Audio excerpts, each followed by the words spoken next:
Hello. Went a bit high pitched there. Hey everyone, welcome. It is Fox from Model Making Guru. Hello, and welcome to another Warhammer Sunday. Yes, now as always, do let me know if the video and audio is okay. The audio is doing the red thing on the level meters again, but I'm beyond caring now. I think it sounds alright. I don't know. But yes, welcome to another Warhammer Sunday. That time of week when I get to work on my own bits and bobs and not do other stuff. And I work on my Warhammer Imperial Army, the unending forces of the Holy Contrivance, my Principality of Xeon themed Warhammer army.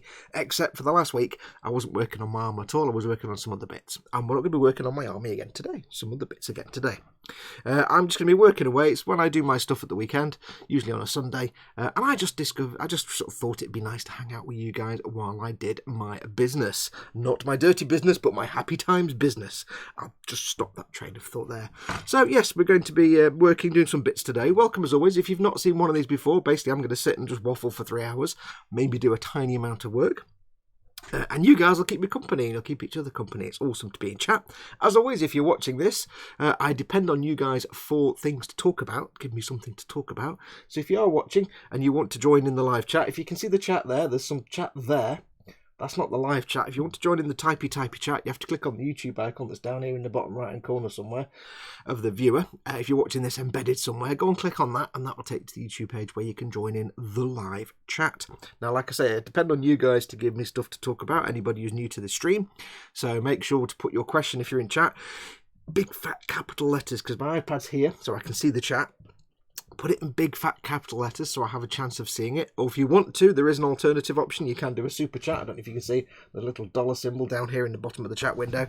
If you press that, you can make a little donation, and that will put your comment in a big coloured box and also make a little bit of a noise on my end so I can hear it. You'll get a pop-up on the screen, and then I can't possibly miss your comments. But last of all, if you've got no access to chat, no matter how you try it, don't worry, you can send me an email. My email address is always on screen. It's down here, fox@modelmakingguru.com. You can send me an email. And if I get it during the show, I'll obviously answer your question. I'll be doing some sticker giveaways as well later on, so if you want to guarantee yourself a sticker, send me an email with a question and answer. Dave, answer included. Question and answer, and I'll give you a sticker if I use your question and answer in the show. Make sure to include your name and address. If you don't include your name and address, I'll assume you don't want a sticker. So welcome as always. As always, we have the ongoing stream boss battle, which is up here. It's the health bar. Now, it does say Model Making Guru, but I'm not the stream boss. The stream boss is Simon Reynolds, who popped in chat a little while ago, also known as our Lord and Saviour Kevin. He's the current stream boss. Basically works is you start off as a stream boss with 100,000 health. People chip it down to 0, and whoever gets Kevin to 0, to absolute 0, wins a whole mess of stuff. Basically, the way to knock the health down is to do super chats, like in the text chat window, or you can do tips through the tip jar, which is down here. It's streamlabs.com/ I don't know where the camera is, / Model Making Guru. Basically, when you put tips through, the more you put through as a tip or a super chat, the more health it takes off of Kevin. If you're not a subscriber to this channel, of course, you can subscribe to the channel, and that will also take a little tiny bit of his health off. Whoever gets him down to 0, basically all the funds raised through the tip jar and the super chat go into a big pot. And like Monopoly, where you play with the pot in the middle, if you get him to 0, you win the pot. You basically win your choice of Games Workshop or Forge World prizes to the value of the pot. I basically buy a load of stuff from Games Workshop for you. You tell me what you want and I order it for you. So when Kevin won, it was 499 quid, so he won 500 quid worth of stuff, and Aviad before Simon was the winner, who got about 300 quid worth of stuff. So you're looking about between 200 to 500 quid worth of stuff you can pick and choose from Games Workshop or Forge World. That could buy you about 2/3 of a Titan Warhound thing, but you probably get all of it. You might get the body, which is about 260 quid. You might get an arm and a leg. You'd have to fund some of it yourself, but you could get a Titan Warhound, or you could start spending towards one of the bigger Titans. You could, they're hundreds and hundreds of pounds. So yeah, so you can win some stuff. So make sure to get doing your super chats and your tips, and if you're not subscribed, make sure to subscribe and hit the notification bell. So what are we doing today? Well, I'm not going to work on this today because this is what I was working on last week. I just wanted to show you. Last week I was doing the Orc Rucker Truck Squig Buggy, which is an absolute blast to build. I just wanted to show it to you. It's not fully glued together, and I want to show you how I've done some sub-assemblies, but it is sort of loosely put together. I have some of the figures are loose, so I can paint them separately. Let's just make sure you can see them. I have This guy and this guy are glued in the back. But what I did was I made sure not to glue in the roll bar here that goes over the driver's cab, or the snotling, or whatever. Is it a grot or a snotling? I never know which is which. The grot that goes in the passenger seat, or the driver that goes in the driver's seat. They're not glued in because I need to be able to get in there to paint it. So if you're making one of these yourself, this is the way I've got it done. Everything I can get to paint, I've glued in. So you've got, you've got the squig launcher here with a squig on the back. That's fine. You've got the snotling / grot. I can't remember which they are. Probably a grot. Grot in there, manhandling the squigs in the pile of squigs. And I didn't realise there is a pile of squigs in the back here. Excuse me. I've got the orc on the back with the snotling on his shoulder. It's kind of adorable. And everything else just glued in place. And it's a really mint vehicle. For some reason, when I see that, I'm thinking Jurassic Park. I don't know why. But yes, I've done it with these sub-assemblies. And the beauty of it is, especially with when it comes to putting it all together, when it's all painted, I don't really need to glue the driver in place, because he just kind of locks in place anyway with the steering wheel. You have to get him in the right position, but he kind of locks in place quite nicely anyway. He's not going anywhere, so he doesn't need to be glued in. This doesn't need to be glued on. Well, I mean, you could do. It does actually lock into place quite nicely. You do see a visible seam line here on the front, but if I can live with that, I can just leave it like that. Or if I need to glue it, I can. I need to glue him in because he'll just fall over. And I'll glue this guy on the back. But yeah, it's just a really nice vehicle. So if you've been thinking about this, grab yourself one. It was great fun to build. Obviously I've not started painting it yet. So that's going to be the interesting bit. But that should keep me busy for a while when I do get round to painting it. So I'll put that to one side.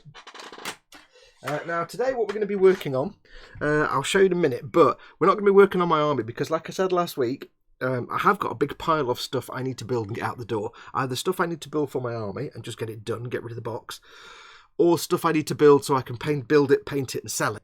And I've just got a big pile of Warhammer boxes. So what I'm doing at the moment, just to make some space, because I'm running out of space, is basically get a lot of stuff built and primed, and then it can sit in the cabinet built and primed and waiting. And then I can work my way through them, painting them slowly. So we're going to be doing another buildy today. And today we are going to be doing a buildy on the Star Drake. Yes, I had, if you remember ages ago, I told you I did, I've got a Patreon page, and Patreon send me a survey every now and then to fill out as a creator. And I filled it out, and they sent me $100 worth of Amazon vouchers. Woo! So that got spent on that. I had to go and spend it on something, and you can't get, what do you call it? You can't get a Baneblade on Amazon for some reason. Nobody sells them. So I've got myself a Star Drake. I'm not playing Warhammer Sigmar. I have no interest in playing Sigmar, but it's a beautiful model, and I thought I'd get it. And it was a choice between this, the Archon the Everchosen, or the Lord of Change. And I let Mama Fox make the choice. I said, you choose one of these three, and that's the one I'll get. So we've got this big puppy that we're going to make today. So I'm just going to start the assembly, get him assembled, get him primed, and then he'll go and sit on the shelf until I then get a chance to paint him up. And he will... This guy will be a seller. It'll get built, it'll get painted, and it'll go on eBay for sale. So I'll be selling that one. But I don't know when. It'll be later on in the year, but I just need to get it built. So we'll be working on that shortly. Before we do anything, though, I shall have a quick look at the commentings and see how you all are. Big coffee. Right, let's have a quick look at the commentings. Scroll all the way up. I don't know who was the first in. If it on my chat, it's William Rayborn, so welcome, William. I don't know if it was you, though. Pascal was talking to Pascal yesterday, so he was in the chat yesterday, technically. Let's have a look. Pascal says, maybe Fox should use the Conquest paints to catch up on the Conquest stuff. The contrast paints. Yes, I'll be talking about those in a bit. So welcome, William and Pascal. Nim is in. Welcome, Nim. Jamie Bone. Hi, everyone. I might be a bit late coming into the stream as the Spanish Formula 1 Grand Prix is on. Welcome, Jamie. I hope you drop in from time to time. I have no interest in sports and Grand Prix and stuff, but I know some people do. My friend Nikki loves Grand Prix. We've got Borry Models is in. Hey, Borry, not seen you in chat for a while on the Sunday. Welcome, welcome. Redland 08. Welcome, dude. Andy McLeish is in. Address included. Quano Man. Oh, it's dance time, says Quano Man. Welcome, lad. Gaz Vickers. Welcome, Gaz. We have Chris at Gross Models. One of your mods is in. Don't know if Dad's in yet. I've not seen him. But he might be out and about. Let's have a look. Adam Labadi is in. Welcome, Adam. We have... Who else do we have in? Snowman HFC, welcome Snowman. He was, of course, the winner of the last comment in chat last time. Let's have a look. Who else do we have coming in? Sprewmonger, g'day Fox and gang. G'day, bro. She's a beauty, mate. Welcome, buddy.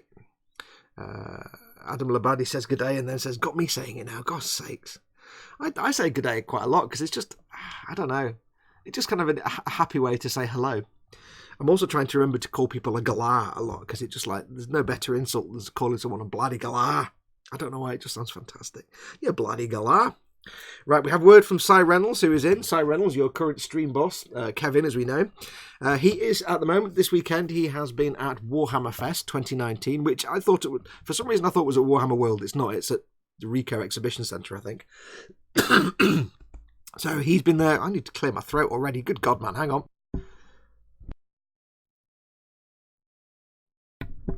Wow, start as you mean to go on.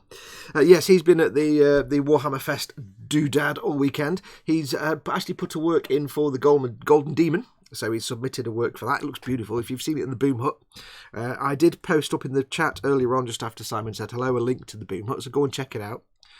He's put a work in, and we're hoping to find out later on today if he is actually managed to nab himself a Golden Demon. He says he is in the finals. He says, I've made it into the finals, for those wondering. He says, afternoon, folks. Only here for a few minutes to say hi and to say make sure you've seen the contract updates I've been posting in the Boom Hut, as I'll be back at 5-ish during the Golden Demon judging. Yes, he's been posting updates from what he's seen.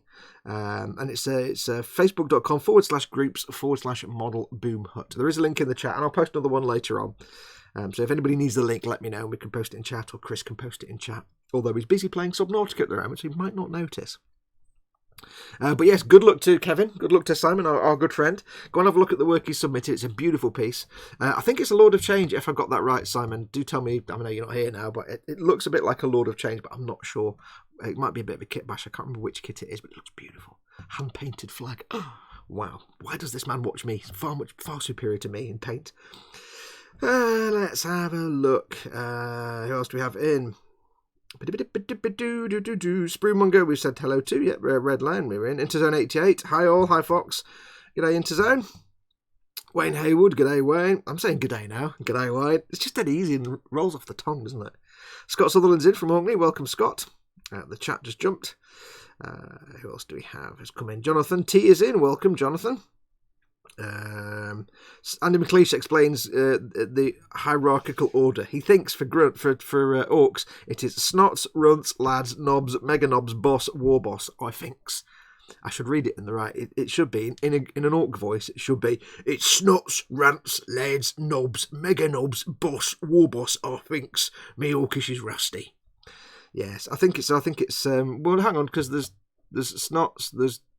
I don't know, I can't remember now. Anyway, yes. Grots. You missed out grots. I think snots and grots. I don't know. Anyway. Snowman fancies a beer. Dad's in. Hey, Dad. Just got in Fox. Phew. Welcome, Dad.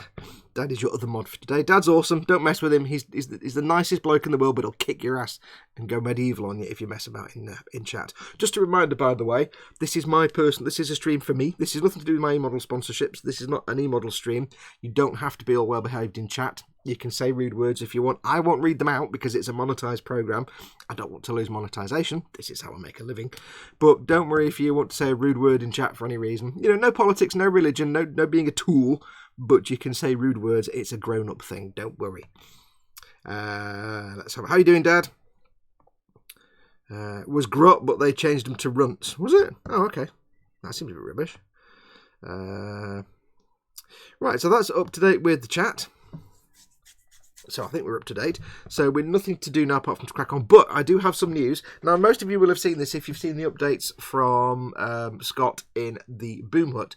But there are a couple of things I found quite interesting that have come out of the Warhammer Fest thing. And I've prepared some slides. I haven't really. I've just done some bits.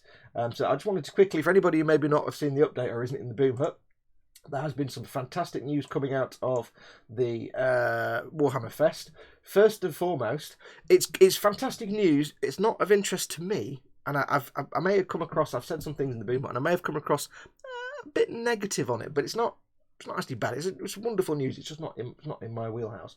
But first of all, there has been a pairing of Games Workshop and Bandai. Yes, they have announced that they are working with Bandai to do this massive SPESS Maureen. It's basically an action figure though. This is everybody got really excited, and some people are still excited, but I was like, yes, wow, awesome. Oh, it's an action figure.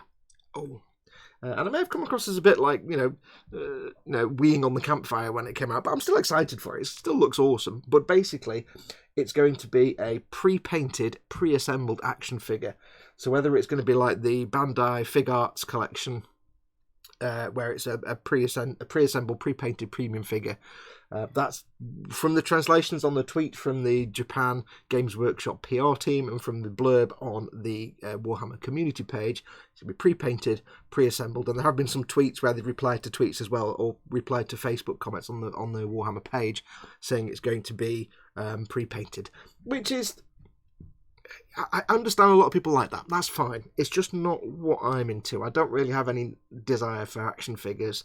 Looking at the prices for the Figure Eyes and the Fig Arts type figures and things like that, as a standalone action figure, their prices seem to range from anywhere between 50 quid to 80 quid to 100. So I'm going to guess when that comes out, it's going to be somewhere between 50 to 100 quid or something like that, I would guess. But looking at I've never seen in real life a Fig Arts figure. And it might not be one of these, but I'm going off those as an example. But looking on the Fig Arts website, on the Bandai page, they're painted.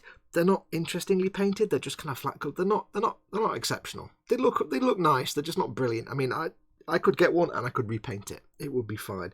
But if I'm going to spend £70 or £80 on something to do a nice paint job, I'd much rather spend £70 or £80 on a premium Games Workshop kit or a premium Gunpla kit. You can get a very, very nice master grade for 80 quid. You can, if you look carefully and find it, hunt around, you can get a perfect grade Zaku or RX-78-2 from Bandai for 80 or 90 quid. So, and then I need to clear my throat again. Hang on.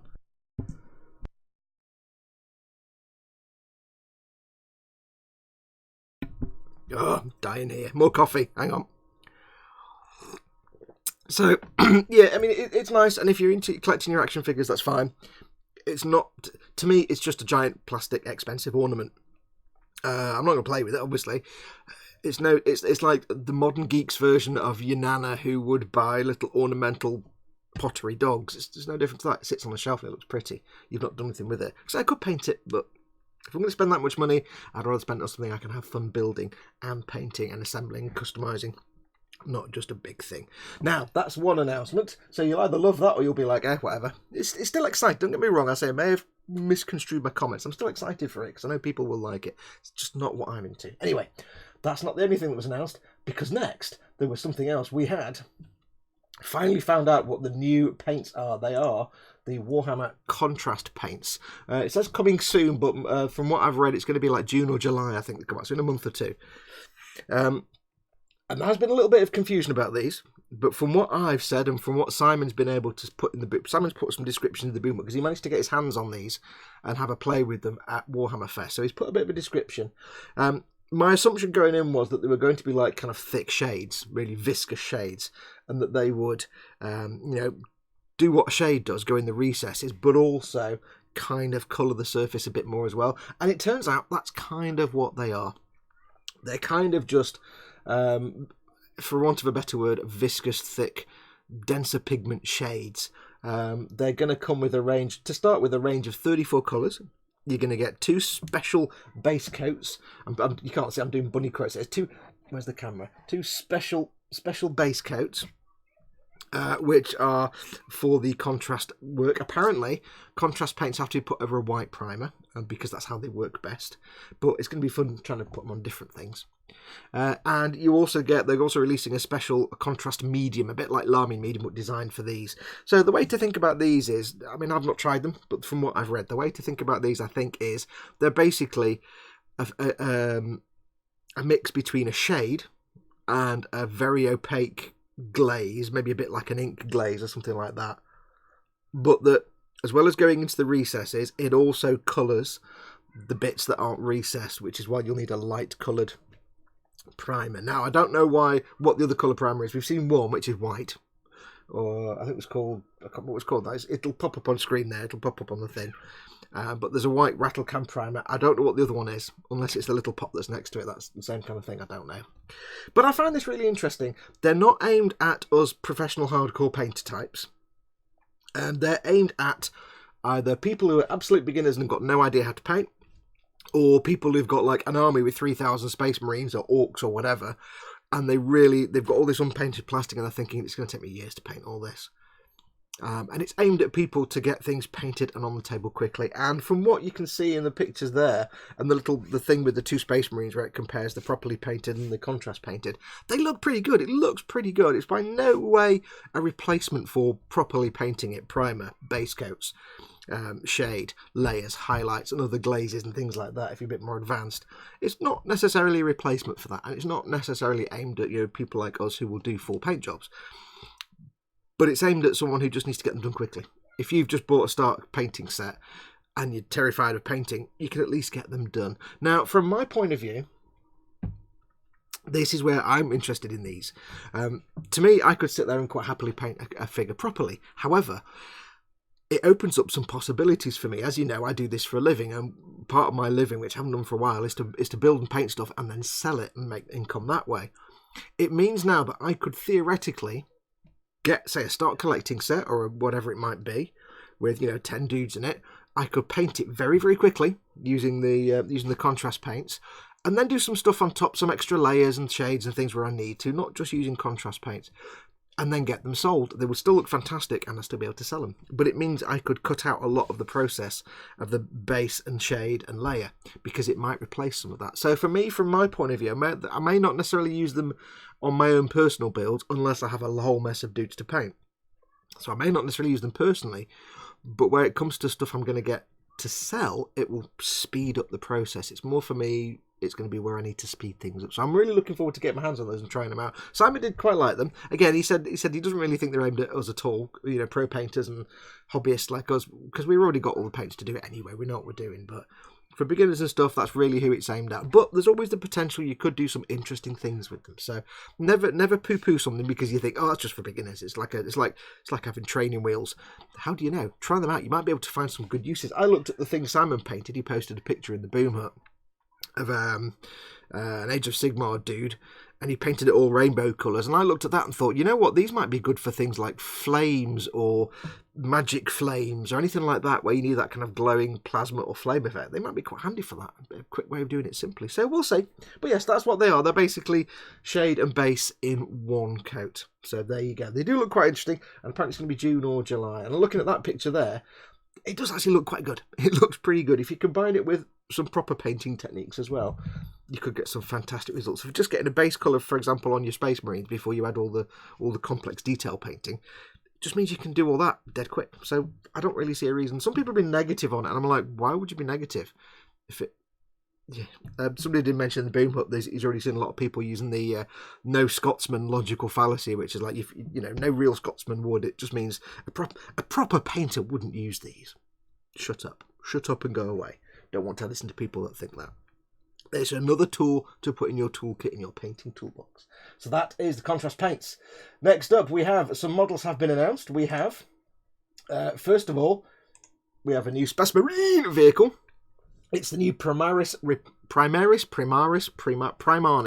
the new Primari. I'll just stop. Hang on, coffee. Oh. It's the new Primaris Repulsor Executioner. Names are getting silly. And if you're looking at it and thinking it looks just like the Repulsor, it kind of is just a Repulsor. It's just got a bigger gun. More guns. As Kirioth TV said, it's just take the same model and put more guns all over it. So yes, that looks quite mint. It's got lots of weaponage on there. I quite like the look of that. More boom and killing for your buck. And I quite like the look of that. Now I'm doing the Warhammer Conquest, and I will get one of these in the Conquest, but not that one. I'll get the basic Primaris Repulsor. So we'll see how that goes. But yeah, if you want more vehicles for your Primaris, I do wish they stopped painting them just in I do. Oh, you know what? I just wish GW would stop doing everything Ultramarines on their packaging, and just maybe do some other designs just once in a while. I know they're like the poster boys, but you know what I mean? Just, annoys me. Anyway, so there you go. Not really much to say about that one. More guns, more killing. Yes. Next up, we had, they've been touting a vehicle for the AdMech for a while. Finally, a new vehicle for the AdMech. And it's that. It's it's a hovercraft. It's got a dual purpose. It can be a tanky thing or a personnel assault vehicle type thing. Like that's the Scorpius Dune Rider. I think the tank version has a different name, but I forgot to write that down. But I know Dad'll like that. Yeah, but it's interesting. It's another box. But yeah, it is interesting. There's not really much I can say on that. I've got a squad of Skitari. I may end up getting one to play in my army, to play in my Xeon army. You never know. But it's interesting. I like it. It's kind of got terrible design. I like the fact that the AdMech have less design ethics than the actual Space Marines. Very strange. But yes, there you go. Scorpius Dune Rider hovercraft, bizarrely. Everybody, like Kirioth on his video, was saying, you think it'd have legs and stuff. No, it's a hovercraft. Because of course it is. And then last of all that I've got here, we have Chaos Knights have been announced. Yes. Chaos Knights. I've built one Imperial Knight so far, and I've got 2 more to build. And I loved it, and I love painting. It's fantastic. And now they brought these out, and I'm like, wow. Now I have seen a lot of people doing their own Chaos Knights because there haven't been any before now. But these look fantastic. They're just like, I don't know, they just look brilliant. All those little bits and greebles and chains and nonsense on there. And you can also still customise it and add more ick and nastiness because it is supposed to be chaos. But yeah, they look fantastic. I do like the fact that I like the legs as well. I wish my Imperial Knight normal kit had legs like that because it looks fantastic. But it makes my normal Knight's legs look a bit boring, really. So I wish my normal Knights had those legs. I'm assuming people will start cutting them together. They'll start taking the bottom half of a Chaos Knight and the top half of an Imperial Knight, but that will be expensive. Adam Labadie is off. He says, take care, everyone. Need to call it a night. Thanks for coming in, buddy. I'll check the chat in a second. So Imperial Knights. So there you go. You've got some Chaos Knights. They were doing a separate codex for Chaos as well. Now, there were some other things. Let me just turn those off. There were, of course, other things shown at the Warhammer Fest, but I can't have too many things running in my streaming software at once, or my computer will explode. They showed one of the first painted figures of the Sisters of whatever they are, I've forgotten the name already, Sisters of Battle, which looked absolutely incredible. They had a load of Horus Heresy stuff from Forge World, which looked really, really nice. And then they had some Lord of the Rings stuff, but nobody cares about that, so we won't talk about that. And some other bits and bobs, but there's lots of announcements. Go and check on the Warhammer community page, which I think is just warhammercommunity.com. You have to go, just do a Google search for Warhammer Community. There's loads on there, but I couldn't get all of it to go into my streaming software. So have a quick look at the chat. Springmonger says, I'll definitely repaint it, talking about the big Primaris Marine. The problem with it, with pricing down here, will probably be $1 million. Well, Australian currency, like £5.25 is like $10 zillion Australian, so yeah, it probably will be. But yeah, it's only an educated guess. If they use it off the Figurized series, it's going to be between 50 and 100 quid, probably. So I don't know what dollars that is in Australian. Probably about 120, 150, something like that. I'm only guessing. I don't know. It's not been confirmed it's going to be a Figurized figure yet. It's not a kit. It is pre-assembled and pre-painted. Dad says, get a mate in the UK, Spruemonger. Yeah, get someone to buy it here, and then it's bizarre, though, if we can actually get it cheaper here. This is the funny thing. This is what's getting me, right? This is what's weird. Bandai don't have a distributor in the UK at all. There are no official distribution chains, apart from, now, currently, Revell, who can do the Star Wars kits. So, does this mean Bandai are going to appoint some distributors? Or are they just going to make Games Workshop their distributor for the Space Marine? And they do some little chibi figures as well, which look a bit pants, to be honest. They're not very good. Are they going to have to set up a distribution chain? I don't know how it's going to work. Or are Games Workshop going to rebrand them? It's interesting, you see. It's interesting how they're going to do it. And is this going to be suddenly a backdoor to Bandai then maybe having more distribution chains in the UK for other stuff? You know where I'm going with that one, Gumpler. So, yeah, interesting Star Wars kits. So we've got Revell for Star Wars. Who's going to distribute them in the UK and Europe? Interesting. Because the thing is, there is Warhammer in Japan. There are some Warhammer stores. It's not massively popular. It's got a presence. It's just not massively popular. So it'd be interesting to see if it boosts, if Warhammer's presence and GW's presence in Japan as well. That'd be interesting. But it's good that they're working with Bandai, because it does mean, okay, I've got no interest in this big action figure, but there is a potential there for future collaborations. Although, GW is very, very strict on its license, so how far they go with that with Bandai, who can say? Anyway, let's have a look. I'm wary of these. They could turn out wonderful or horrible, says Nim. I'm assuming that's the contrast paints. I don't see them being bad.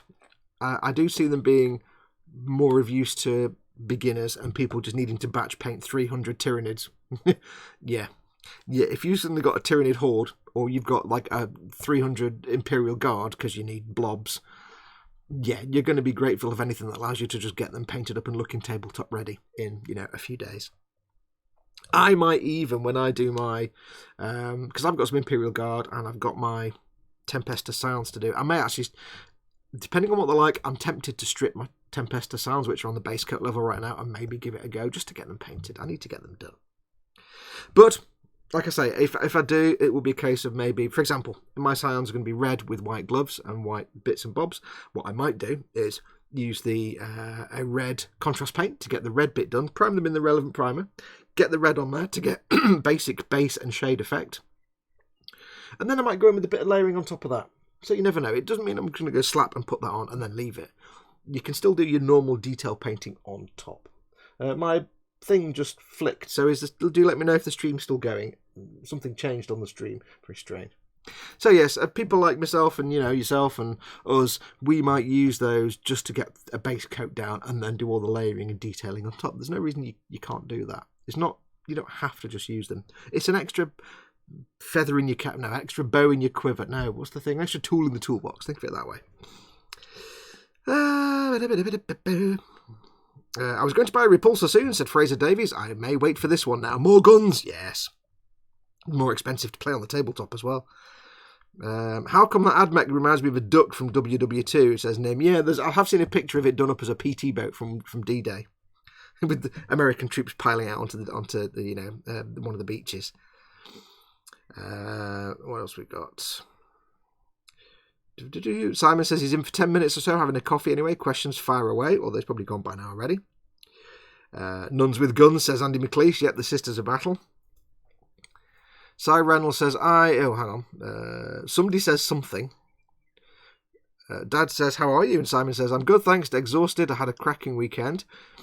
Makes it all worthwhile, says Dad. Si says it does. Got loads of loot. Had a funny chat with Duncan Rhodes, including some insight on how him and Peachy have been finding the contrast paints. Interesting. Ooh, yes, we need to spill all the beans on that one, dude.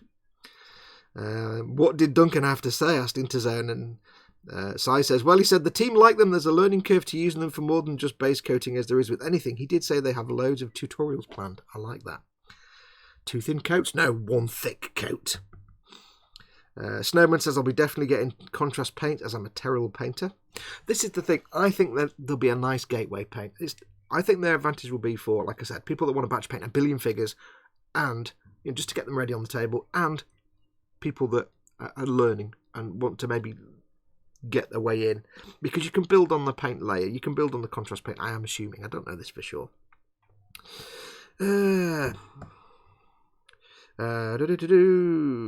Cyril says, I said, Fox, check my latest post on contrast. I posted a hammer I spent 50 minutes on. Very impressive results. Okay, I'll have a look on the Boom Hut later.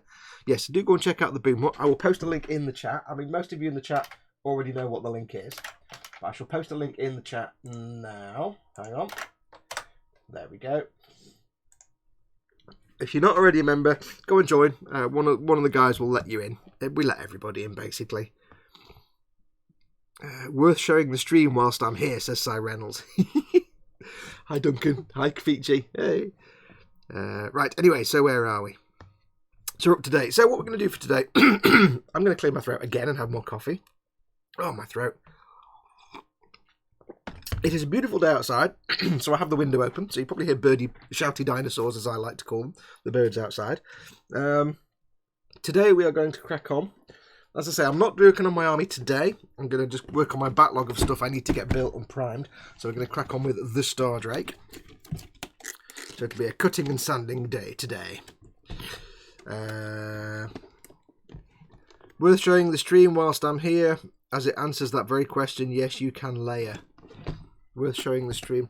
Have I misunderstood that? What did you mean? Who are you addressing that to? Worth showing the stream while I'm here, as it answers that very question. Yes, you can layer. Right, so we'll get this puppy open. It's a very nice box. See, these I just pressed a button by accident. I hope nothing happened. These Sigmar boxes are very nice. There you go. Right, so we'll put that down there. So what I'm going to do today is get some bits off sprues and start assembling. While you guys all take advantage of Si while he's in the chat and pick his brain. You were talking about the contrast paints, says Andy McLeish. Yes.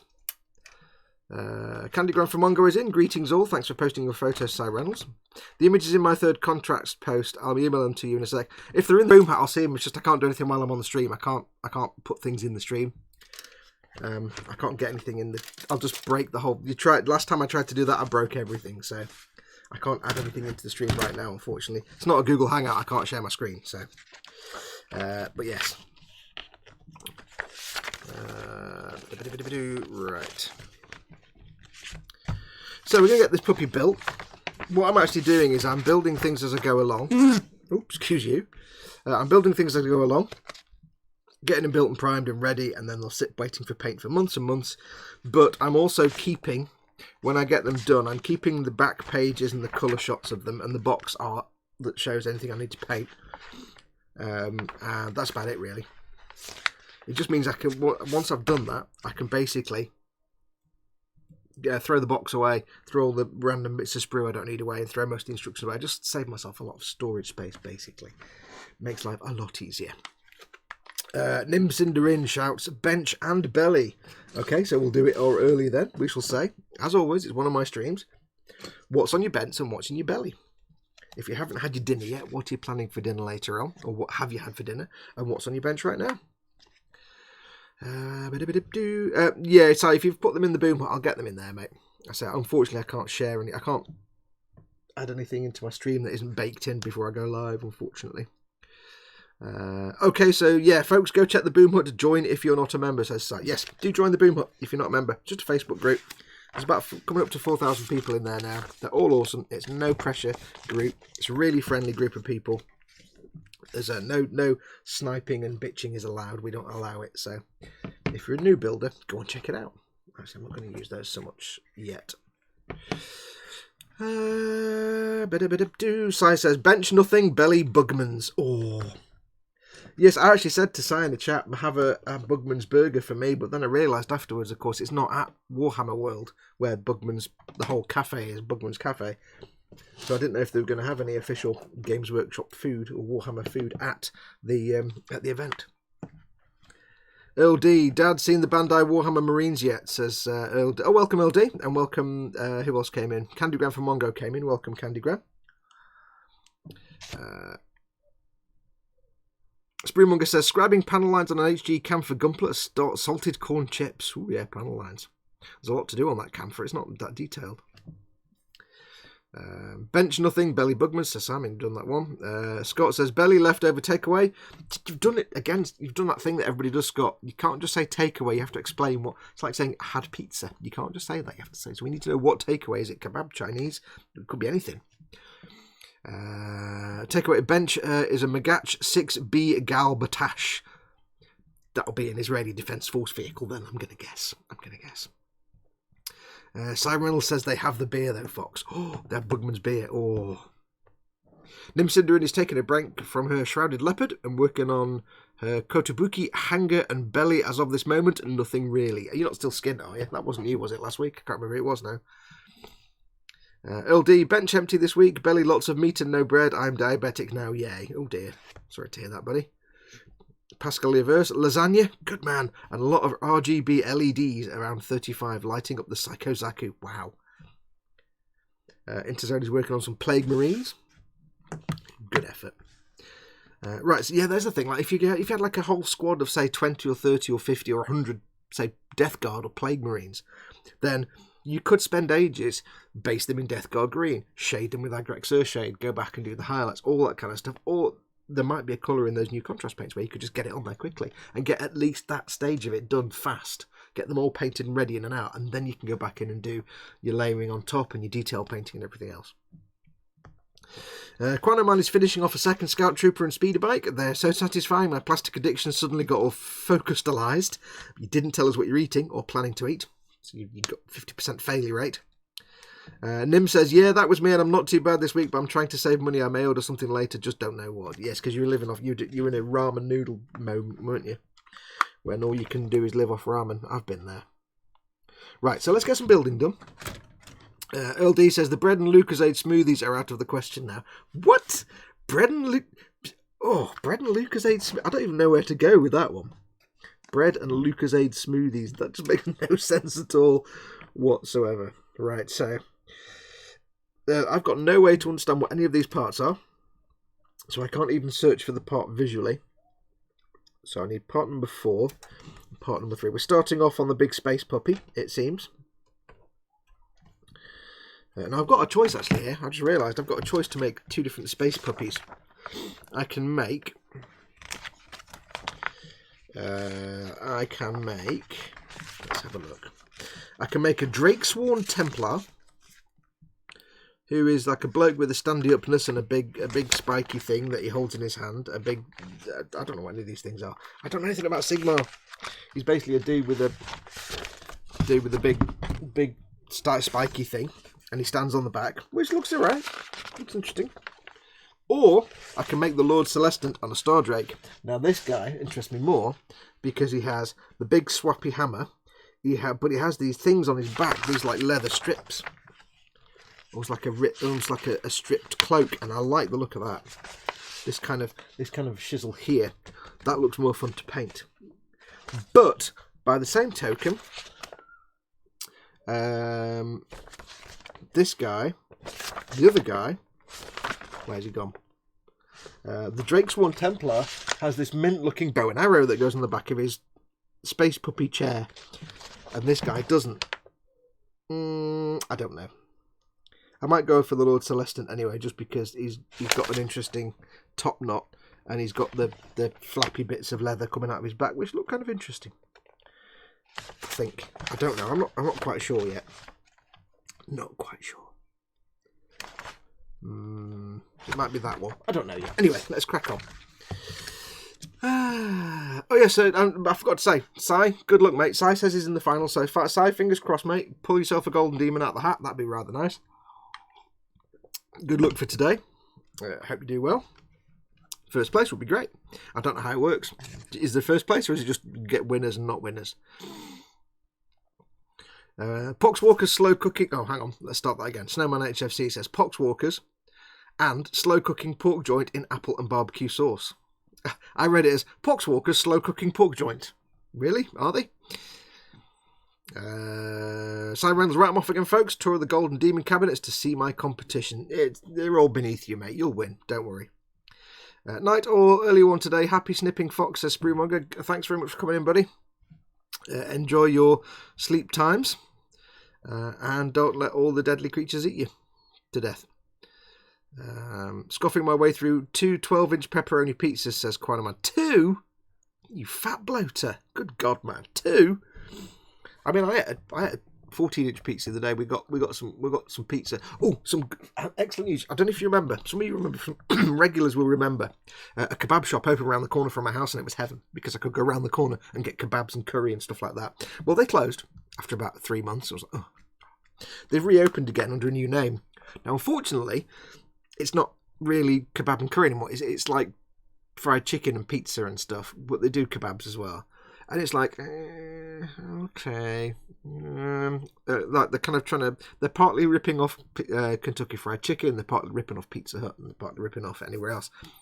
So, it's like, oh, well, no more curries from them. But I have to tell you, their pizzas, they're really, really nice. They do a stuffed crust, and most importantly, I can now again get a tuna pizza.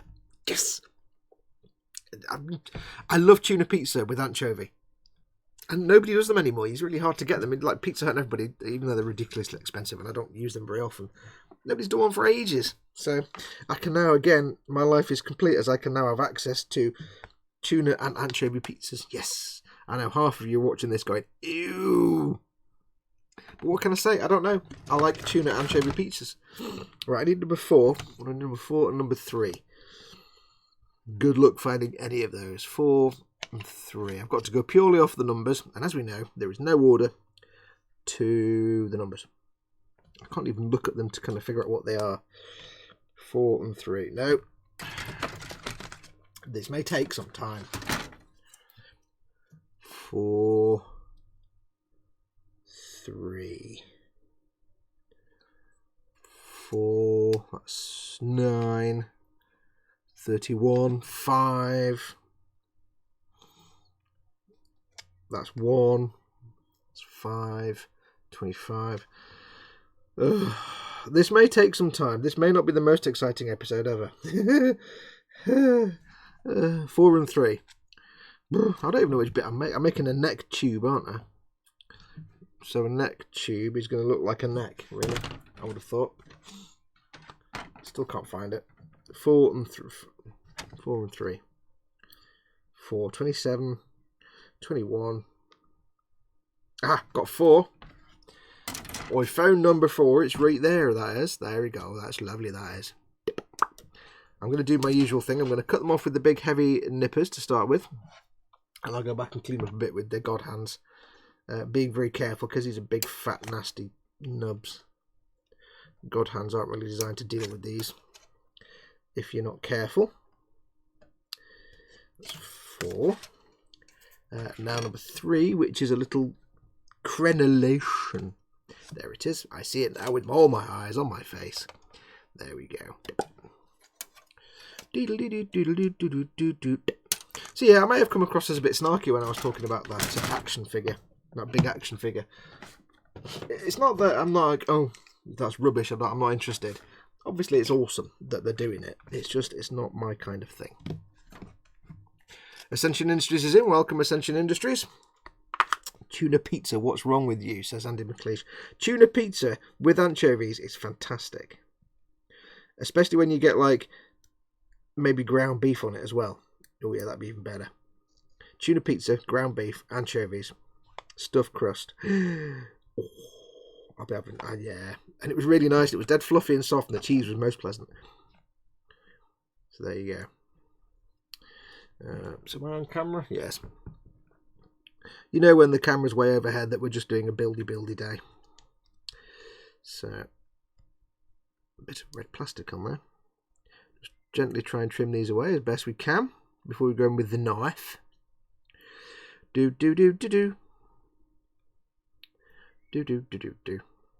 I hope Simon gets his golden demon. That'd be rather awesome. He's a good bloke. But if you haven't seen that thing yet, go and have a look in the boom. It is incredible. I say, I can't remember. I don't know if Simon said in the chat if it is a Lord of Change. I'm not sure. But he's got a hand-painted flag. Go and look at the hand-painted flag. He basically took some artwork and reproduced it by hand. Wow, really? Insane. Paul Di Tommaso is in. Hey, Paul. Welcome, dude. How's the factory? I take it all the sweets are safe. Make safe the sweets. This is a tricky one to get to without cutting my own fingers off. And yes, this isn't part, like I said before, this won't be anything to do with my Principality of Xeon army. This is just me making space out of my stash, because I've got so many boxes piled up in various places. I need to just kind of get rid of some of the boxes. And that's the beauty with a lot of these Warhammer kits. You can either fully, in some cases you can fully assemble them, but in a lot of cases you can just build them. You can just fully build them and paint them later. Not in every case. You might want some sub-assemblies, but yeah. But in a lot of cases you can. Candy Graham says that flag was hand painted. Wow. Yeah, have a read through the comments, because he does answer questions in the chat, in the comments about under the picture, and he explains it was he took a design, he saw a design, drew it on paper, and then kind of transcribed that to the model. And I don't know how big it is though. I think if it is a Lord of Change, that's quite a big kit, so it's still damn impressive regardless.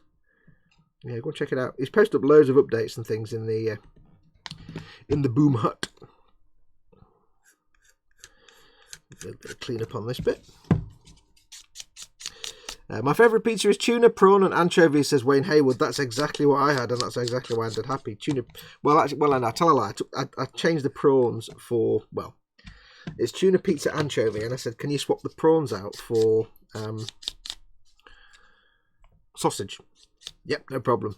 But when it came, there's only like 3 or 4 bits of sausage on it. So I was like, okay, maybe not next time. I'll do the ground beef or something. Or just try the prawns. I'm just always a bit wary of prawns from, like, you know, cheapy takeaways. Because you never know, do you? You never quite know.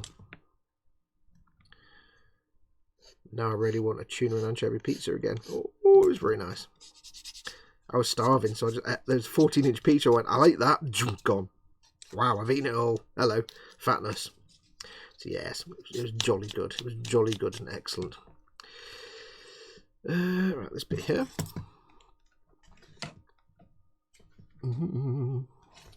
Let's have a look. Ascension says, hey, everyone got the morning off, so I get to hang while building my new Lego Slave 1. Excellent. Is it a UCS kit or just a regular kit, dude? Or dudette? I don't know. Could be either. Yeah, so is it a UCS kit or I don't even do one? LD had a vision for my Zaku Turbo Hammer with thrusters. Wait, what? Turbo Hammer with... Oh, I see. You mean like a... Oh, I know what you mean. You mean like a Fallout Super Mutant... I can't remember what they call it now. The Super Mutants in Fallout, they have a hammer that's basically got a jet engine on the back. Like a hammer with a turbine built in, so it's like a... What's it called, people, fellow Fallout gamers? Is it a... I forgot what it's called. Basically a hammer with a jet on the end. Tea time is the true success if it doesn't make me feel as fat as that Scots dude from the Austin Powers movies, says Quano Man. Yeah, you need to have fatness after a meal. Satisfactory fatness is kind of required. Am I even on camera? Yes. Trying to think what else has been going on. Yeah, so it looks like Simon's having fun at Warhammer World. I say they did announce a load of Lord of the Rings figures and stuff, but nobody actually has any interest in that, so nobody cares about that. Nobody cares about that. You kind of get the impression with Games Workshop that they got the Lord of the Rings franchise and then immediately regretted it. Because it's like, does anybody even buy that stuff anymore? Does anybody play it? Does anybody care? Lord of the Rings nonsense. I don't know.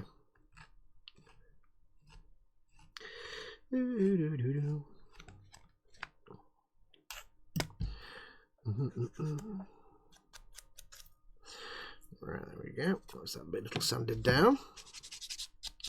So yeah, this isn't going into my army because this is an Age of Sigmar build, obviously. Where's Dave when you're doing Sigmar, eh? Where are you, Dave?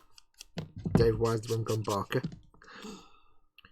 Who's into his Sigmar, thinks my Warhammer's nonsense. He doesn't really, but we have a lively ongoing fake argument about Sigmar versus Warhammer. And then when I'm making Sigmar, he's not even here. Let's have a look. Time to finish up at work. Latest people. Sandy McLeish, thanks for coming in, buddy. At least I can watch stuff on YouTube and work on my kit, says Paul. Excellent. Now, did everyone wish their mothers a happy Mother's Day, says Nim Cinderin. Not in the UK, because that was like 2 months ago. Yeah. Walter Wilmeth is in. Welcome, Walter. Good morning, sunshines. Good morning. Right, so what we're doing here. This says... I don't know what that symbol... What does that symbol mean? That means detail view. Oh, okay. That's not even interesting. Where's that bit gone? That bit I've just had in my hand. Where did it go? There it is. There it is. So we have 03 that goes in. Wow, this is confusing. 03, 04. That goes in that way. Like that, mayhap. Oh, there we go. That goes in like that, you'll see. Excellent. So yes, today is a gluing day. Come on, be happy. It's Glaze MacGuffin Day. I mean, it's a gluing things day. Little bit of extra thin. So I've not done a Sigmar kit before. Now I do have 2 in my stash. I have this one, which, like I explained, was a result of Patreon very kindly sending me $100 voucher for Amazon. And it's been on Amazon for a while. I actually forgot. I got it, and then I forgot all about it. I forgot I even had it. And I thought, well, tell you what I'll do. I fancy a Bane blade, because that's big and massive, and I can have fun weathering that. And I went on to find a Bane blade. I was telling you last week, I went to find a Bane blade, and it's like, there's only 2 people on there selling them. They're like $200. I'm like, what? 200-300 quid. And I'm like, that's ridiculous. I think they're just pricing them up because they haven't got any in stock. But, so I didn't know. So I got this in the end. I've sat for a while and debated what to get. So I ordered this. This isn't, say, not going to go into my army. This is just a build for, basically, I'll build this, I'll paint it to my best of my abilities, and then I'll stick it on eBay and still flog it. Because like I've explained before, this is I'll do this for a living. And what I did do for a long time was build things and sell them. I no longer do commissions, because commissions are just like, it's like, you know, living death. Commissions really are a living. They're just, you've got to be the right psychological makeup, because if you easily get stressed out with commissions. But what I will do is build stuff and sell it. So when this eventually gets painted, it'll get painted up and stuck on eBay. And I've not been able to do that for the last maybe year or so, really. So that chunk of my income's faded away as I've not been able to do that, so I need to get back into it. So I picked up this one anyway, with my vouchers. And I'll get it built and stuck on eBay. So it's going to get built and primed. It'll sit in the cabinet for a while till I get to... Ow! Stabbity sharp bits. Not my knife, I mean the things on its back. Oh. So it'll sit on the shelf for a while until it gets till I get time. I'll get it primed, built and primed, and then it'll get painted up and sold.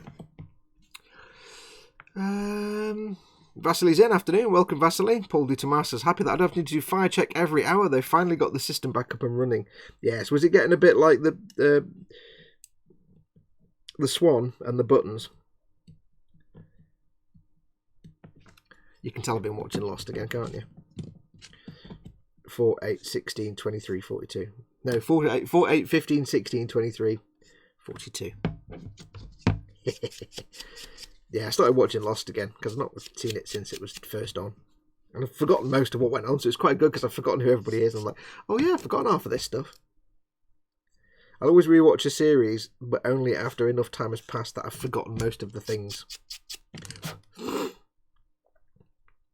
Because then you can still have surprises.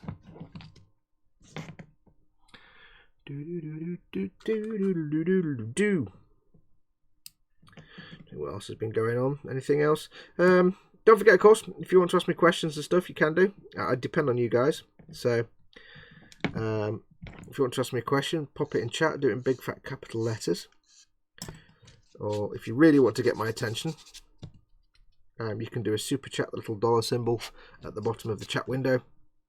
That will pop up your question in a coloured box and also make a nice pinkly noise and have a little animation so it can't possibly be missed. I like the detail on this. You can't really see, but there's like a nice strap, leather strap with some buckles on it there. It looks really nice. Holding the armour on. Very, very nice. Never finished watching Lost. Never watched Breaking Bad. I'm a few seasons behind on Game of Thrones. I did watch all of Lost. I'm up to date on Game of Thrones. I've never watched Breaking Bad. Didn't appeal to me at all, that. I mean, I could be wrong. I'm a sucker for ensemble cast stuff, though. Like nice big ensemble casts. Lost is brilliant, says Dad. Lost is fantastic. Okay, this needs to go together really simply, and I'm messing it up. Okay, so that goes like there to see. I'm making a creature. I'm making an organism. Organism.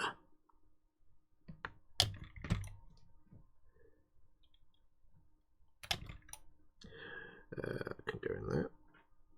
Now it remains to be seen, given that this is a creature, not a vehicle, how well they actually hide any seam lines.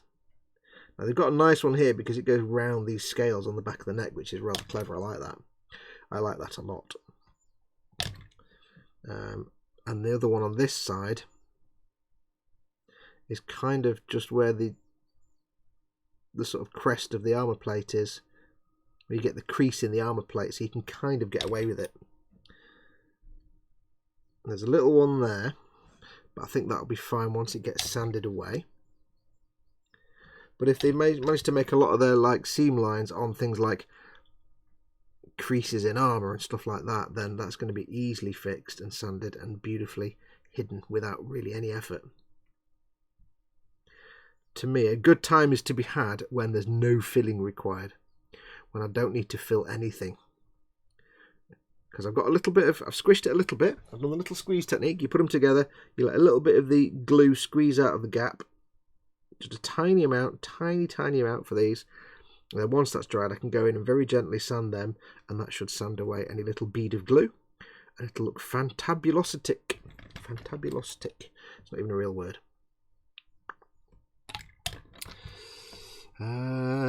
Lost was great. Lost was great. Shame about the ending, says Chris. Yeah. No spoilers, says Paul Di Tommaso. What do you mean no spoilers? It's 10 years old, man. It's more than 10 years old. It's God knows what was it, 2004 to 2010 or something. So it's almost 20 years old it started. Good God.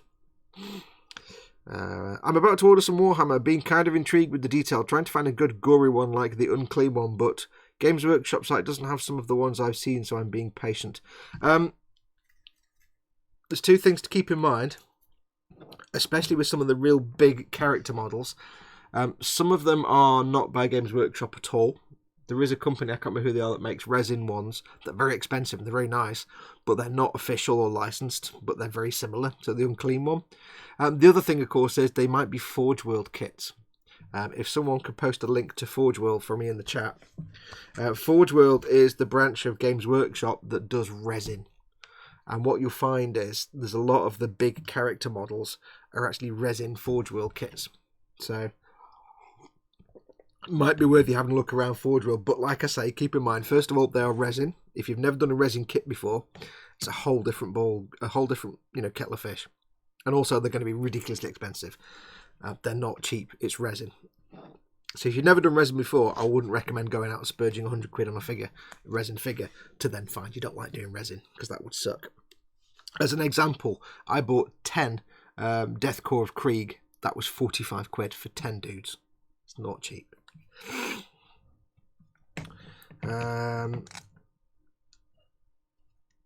Earl D says Leftovers, not Left Behind. I don't know what that is. Sons of Anarchy was great, says Snowman. Don't know what that is. Dad says Forge World. Yes, could you one of you stick a link in there for Forge World for me? Earl D was Leftovers about ex-zombies. Oh, there we go. Thanks, Dad. Yeah, there are some beautiful things on Forge World. Some fantastic things. Lots of like limited interest stuff. They do a lot of Horus Heresy kits and a lot of kits where perhaps there wouldn't be a massive demand in plastic. Although I really wish they would do a plastic death. If they did a plastic Death Court of Krieg, I would have just changed my pants many times. So I want 01 and 05. Big bits. But I personally, I'm not a resin at all. I'm not a resin guy at all. I can't stand working with resin. I mean, I've worked with resin. I've done some resin kits, and I've done what have I done? I've done a Verlinden resin figure. I've done the Comlock from Space 1999. I did the Battlestar Galactica little freight ship from some American third-party company. I can't remember who it was. They did little resin ships, and they were all right. They were all fine, but I just did not find it a pleasant experience at all. It was too stressful. And it's just too much maintenance involved. It's too stressful and too high maintenance. Plastic kit, you just put it together, build it, a little bit of fill in here and there, a little bit of stuff like that, maybe at most, and then you're painting it with a resin. I don't know, especially Forge World resin. With Forge World, they are very good. If you get a part that's so badly warped or unusable, they'll happily replace it, no questions. But it's a bad sign, in a way, that they're at that stage, because it is the case that a lot of times you do get production issues with any resin kit. you know, you get bits that are warped, misshaped, miscast, bubbles everywhere. It's filling in the little bubbles drove me nuts.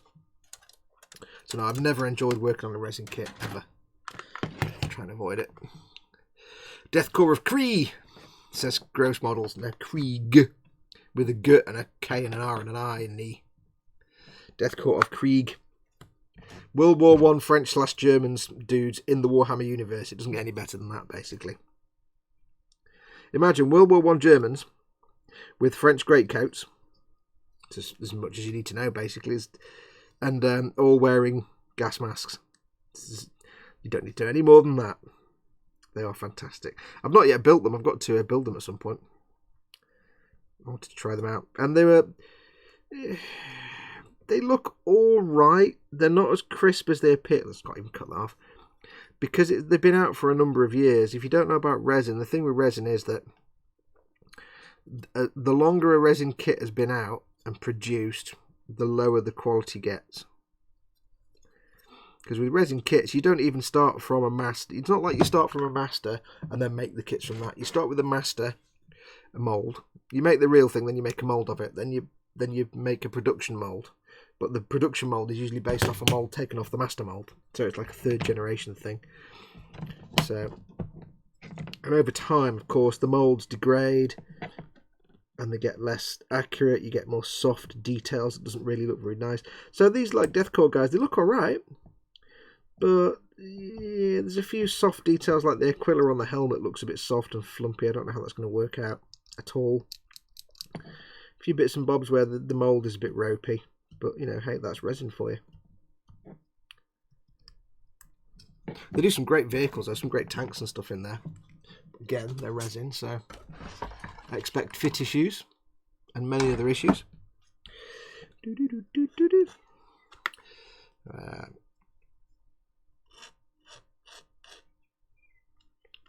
Sons of Anarchy was about a motorcycle club selling guns for the IRA and drugs for the Mexican cartel, says Snowman. I have no idea what that is. Formula 1 Spanish Grand Prix. I'm not going to read any of that out because it's telling me who wins. And not that I care, but I don't want people watching this live to... Yeah, maybe you didn't want to put that in there, Jamie, because somebody might not have watched it yet. They might have it on recorded. Then again, maybe not, because they'd be watching it, wouldn't they? They wouldn't be watching this. I watched a lot of videos on resin and wasn't too keen on trying it. I was just getting off the mould. There's not mentioning the cleanup I was watching. I mean, a lot of people love resin, don't get me wrong. I can see why people like it. Resin, advantage of resin is you can get some incredibly fine detail in resin kits. Resin sculpts and stuff. But it's a trade-off. Because you get lots of other issues. It's not as precisely manufactured as polystyrene, so plastic kit, so you do get lots of issues with, you know, air bubbles and things like that. So it just means and some of it can just be simple cleanup, which is fine, you know, nothing wrong with cleanup. But when you get things like you have to then, you know, adjust parts because they've warped in the mold, and you're easily fixed, but still. Oh, I did the Fallout figures as well, the Fallout Wasteland Warfare figures. Now, I was lucky with those. They were beautiful because they were either first run, because they hadn't yet been released. The guys sent them to me. The guys at Modiphius sent them to me to have a play with and try to check out. So they were either initial run or pre-production run. So they were beautiful, beautiful kits. Now, whether they'd still be that nice and crisp today, I don't know, because they've been in production for a year or so. Might be. Worth checking out, though. So yeah, when resin is good, it is good. It is really good. Beautiful stuff. But when it's not top notch, yeah. But resin is often used for small production runs, which is why a lot of garage manufacturers, where it's like just some bloke in his garage makes a small run kit of something, they'll often be resin, and they're often things that the big plastic model manufacturers don't really want to make because there'll be such like niche interest, so they won't bother. But the little garage kits know there's a bit of a market. So, like, you know, your Bandai or your Revell or somebody might be like, well, there's no point making this kit of this X thing because there's only like 1,000 people in the world that will want to buy it anyway, and it's not worth us spending millions developing it to sell like 1,000 units. Whereas somebody who can make a resin model where you may only get 500 printings from the mould before the mould is unusable can say, well, I will make that because I'm doing this in my garage, and if I sell 500 copies if I can make 500 copies and sell every single one, I've made myself a nice chunk of money, thank you very much. So that's where the garage kit thing comes in. That's why often garage resin kits are like limited interest over in niche products. Like, you know, the Space 1999 Comlock or the laser gun thing. They're 2 resin kits from a company I can't remember the name of. Because, you know, nobody's really going to buy it. They're not going to be massive demand sales, are they? But if they can make, say, 500 from a mould, and that's your lot, then they can sell them. Where's my little scribing tool? Handy tip for you. If you're ever cleaning up seam lines and stuff, or nubs, and you get like little ribbed details, I don't know if you can really see on here, but there's like the texture of the skin is like ribbed. Anything like plasma rifles where there's little bits of rib detail, and you get gunk in the middle, or you get like a seam line, get your scribing tool, and just gently run it down the gap. It's a great way to clean out any little recessed areas where there's a seam line. Like if you've got a dude with a plasma rifle and you've got the ribbed bit on the top, but it's got the seam line going right down the middle. Use your scribing tool, sand off the rest, and use your scribing tool to clear out the gap.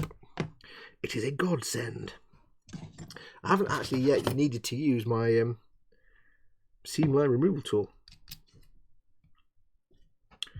Those Forge World, let's have a look. It was a boring race, says Jamie.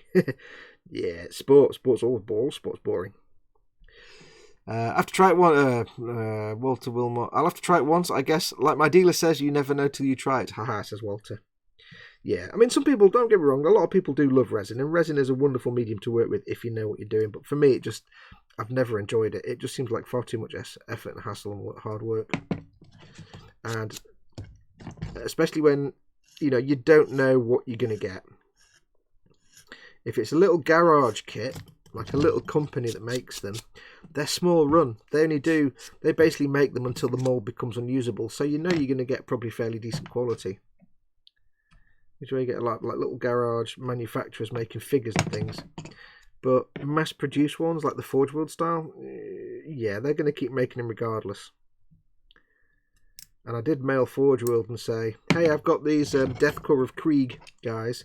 They're a bit soft in places, and because normally they're very good at just replacing stuff. If it's like, hey, I've got this part and it's so badly warped I can't straighten it, or it's got air bubbles and I can't use it, they'll just replace it with no question.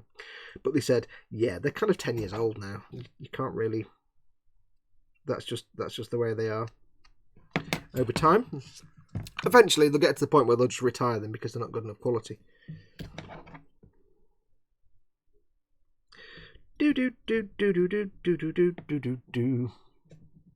Why couldn't I find that in the Games Workshop? Those Forge World look awesome. Why couldn't I find that in the Games Workshop site I went to? Oh, it's not Games Workshop. It's just the same website. Forge World is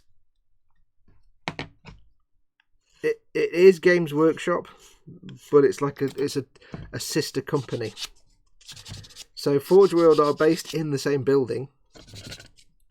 They are the same company, basically. They are part of the Games Workshop empire, but they kind of exist as a separate entity from Games Workshop. So, although they do stuff together, but that's why, you know, they do promote each other. Well, Forge World don't promote Games Workshop's plastic stuff, but Games Workshop do promote Forge World's plastics, resin stuff. But that's why you don't see Forge World products in Warhammer stores. Because Warhammer stores are Games Workshop. It's like a sister company kind of thing. They're under the same umbrella, but they're 2 independent companies. And the sad thing is, because they've got different CEOs, if I remember rightly, the sad thing is that whereas over the last sort of 5 or 6 years, Games Workshop have gone from being a terrible, terrible company with really bad PR and public relations and that kind of social media. Under new ownership, new guidance of new CEOs and stuff, they've become really spot on. Forge World kind of is still where Games Workshop was don't know, 5 or 6, 10 years ago. They're not quite as savvy with the social media communication and that kind of stuff. But on the flip side, Forge World just have outstanding customer support. If you get a part and it's knackered, or it's just broken, or you can't use it, you can't repair it, they'll be like, yeah, no problem, we sent you a new one. There you go. Paul from Glued to the Sprue, Chrissy's good mate, my good mate, he ordered something, and totally by mistake, utterly by mistake, they sent him a Magnus the Red Forge World figure, which is not cheap. It's like, what, 80 quid or something. Magnus the Red? I've got that wrong? No, am I thinking of... I'm getting confused with Skyrim there. You know, Primark. And sent him the figure. And he said, hi, I ordered a cheap, shitty plastic thing, and you sent me this very expensive resin character figure, Primark figure. What do you want me to do? And they went, oh, never mind. Oh, it's our bad, our mistake, you keep it. Yeah, that's good customer service. Evil Monkey says, in Warhammer World, Forge World and Games Workshop are different shop fronts in the same building, like Fox just said.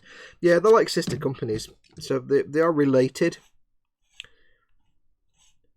but they have different management, different separate structures.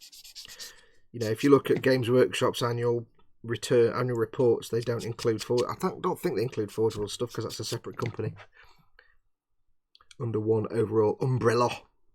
I think something like that. It's all very confusing. But there's a lot of people that don't even know Forge World exist because they don't have that mad PR presence that Games Workshop has. They're getting better. They are getting better. But you know, Games Workshop used to have a really, bad image. The CEOs and the management were like, yeah, we're just a company that makes models. We're not a gaming company. That's changed now, and they've embraced the fact that they are actually a manufacturer of tabletop games, as well as a company that makes models. And they've embraced, social media. They've embraced actually having a social presence, customer support. In the old days, when they first started doing Facebook, they'd never respond to you. They'd never do anything cool and fun. Over time, they've gotten better at that. And now they've just got probably one of the best media presences and sort of, public images of any model company. Because they've injected kind of fun. I mean, look at the sort of teaser videos that have come up before Warhammer Fest for things like the paints, the new paints, the contrast paints, and you had the silly Matrix video. You had the 50 Shelves of Grey. Then you had the Conan the Barbarian style silly video. They've just got a great sense of humour, and it makes it fun and it makes it interesting. Whereas Forge World, there's no real media presence at all for them, really.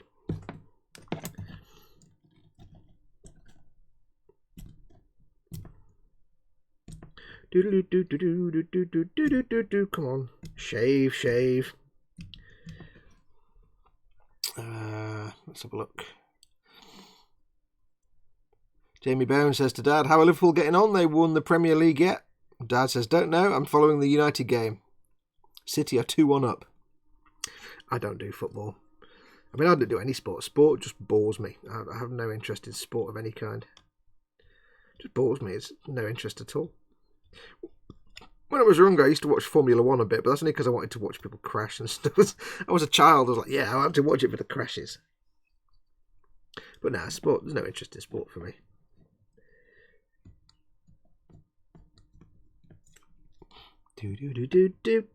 But I will let you continue talking about football in the chat if you wish. Heresy. Absolute heresy. Talking about football in my chat, I don't know. I'm actually rather hungry. I don't know what I'm having for my tea tonight. I've not decided yet. Although it would be quite nice if it was another tuna and anchovy pizza, actually, to be honest. But yeah, I can't do that twice in a week. Okay, is that any? These are all quite fiddly to get rid of, these nubs, because they're just on little fiddly corners and edges, and it's all organic. So I can't really, it's not like on, say, a vehicle where I can sand it flat and make it all look neat and nice. It's quite fiddly.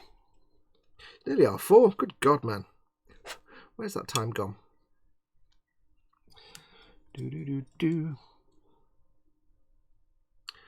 Right, so that's there. I can't say I'm going to have done much by the end of this show today. Yes.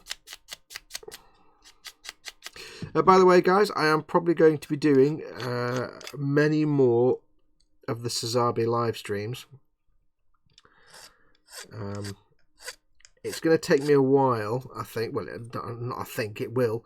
It is going to take me a while to get all the parts sanded and denubbed before I even start looking at the building for the Sazabi.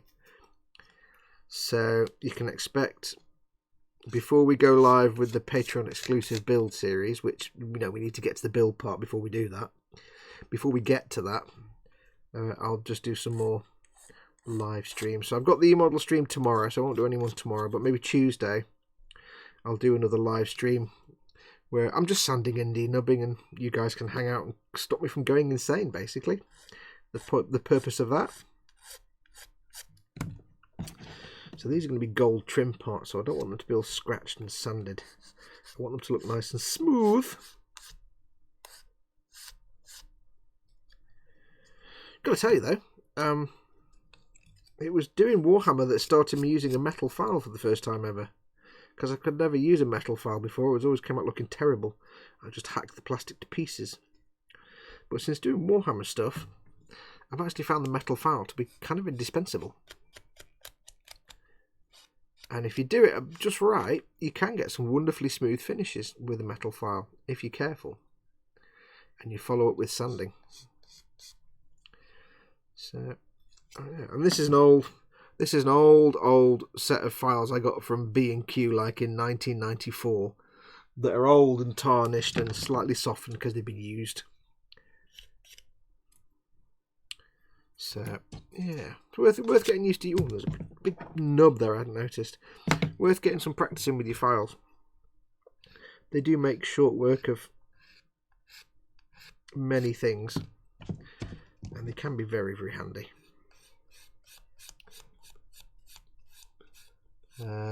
Snowman's trying to find someone to go see John Wick 3 with me. Not my kind of movie. I don't really know what is my kind of movie. As I've got older, I've moved away from the kind of movie spectacle type stuff. And I'm more now, because I'm an old man now, you see, I'm middle-aged now. My thing is now more ensemble cast, where there's multiple characters, all about interesting characters. So, you know, things like House, Bones, and Lost, and what else have we got? I really enjoy Bosch. Bosch is good. Farscape, obviously, the Star Treks and so on. Anything where there's, well, maybe not Discovery, because that's not the best ensemble cast. It's one or two characters and then a load of guys you never hear about. You know, DS9. So, that's very rough. I'm going to wrap bodge of that. Let's just do a quick dry fit and see how that goes together. There's a bit under the armour here where it's going to be gold trimmy type armour. So what I want to do really, I don't want to sand either side too much because I'll end up with one side sanded more than the other, and you'll get an uneven surface. What I'd rather do is glue it all together and then fix that armour later, if it even needs it. It might get covered up by something, I don't know yet. But I'm going to have to, so I'm not going to sand that nub away too much because I don't want to make a step in the two halves of the armour here. So I'm going to leave it for now. I can come back to it later. I just have to remember to come back to it. That's the tricky bit. There's a seam line down there. I've just seen it. I see you, seam line. Oh, there's a big seam line. How did I miss that? Oh, right big seam line right down the middle. Oh, yeah, bugger. I'll be scraping you off, young fella. This is all like the textured skin, so it's quite hard. It's quite tricky to get rid of the seam line without just flattening everything. Also, it makes my nubs look really obvious. Is this the bit I've not nubbed yet? Is that why they're on there? Yes. Okay, well, I could have done without that seam line, but never mind.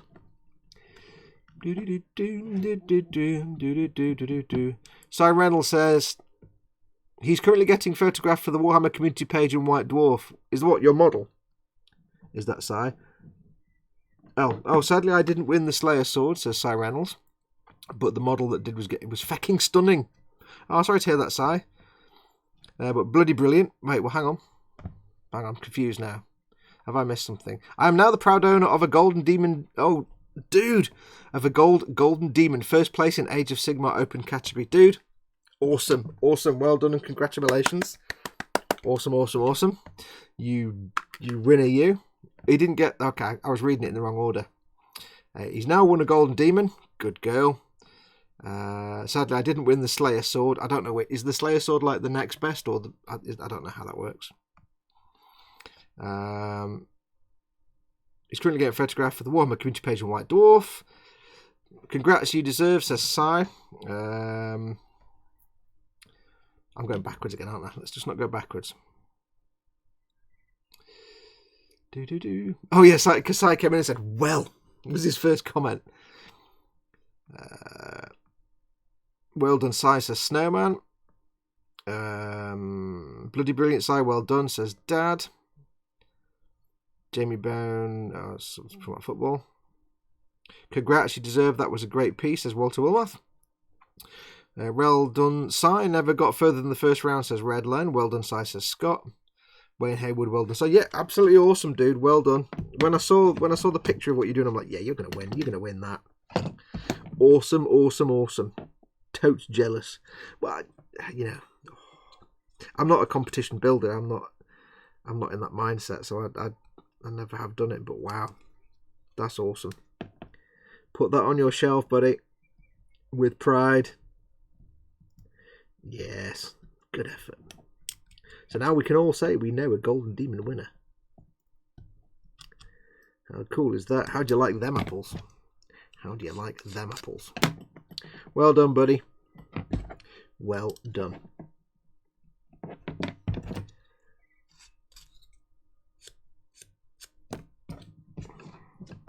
I never actually asked though. That's the thing. You post up the picture of the model that you submitted. How long did it take?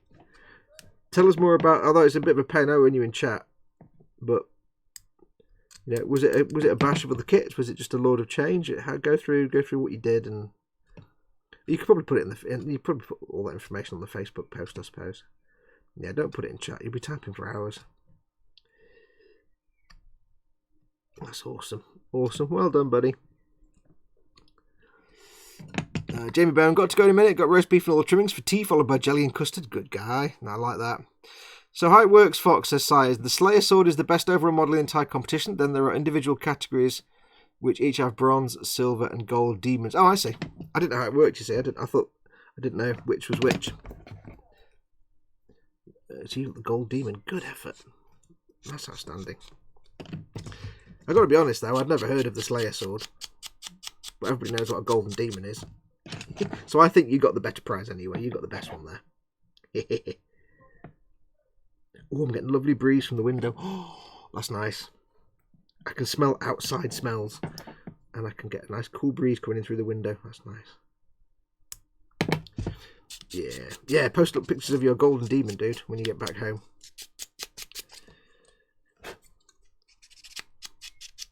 Do.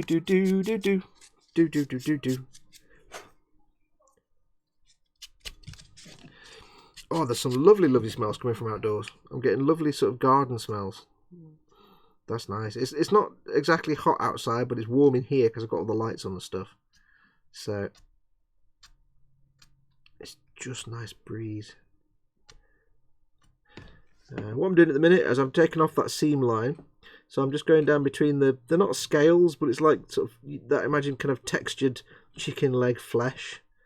You get skin on a chicken leg, that kind of thing, around his neck and belly. So I'm just going between all the ridges and just carving out the recesses with my scribing tool. just to get rid of the seam line in the gaps. Now it does mean, all this sanding does mean you're going to soften the little ridges a little bit. But it's fine. It's organic, it's skin. You know, it's not a machine. It's not like we're sanding down something that's got machine rigidity. It's flesh, it's lumpy and uneven and random, so that's cool. So it's a heavily converted Lord of Change, custom banner, hood, completely resculpted claw and plinth base. Overall, there's about 120 hours painting and I think 40 building. Jeez. Purely as it has to be fecking perfect. Yes. Wow. God's gonna should be back later. If not, I'll be in Chris's stream. Okay, mate. Well, I'll see you later anyway in Chris's stream, I suspect. Enjoy your noms. They sound rather fantastic. 120 hours, eh?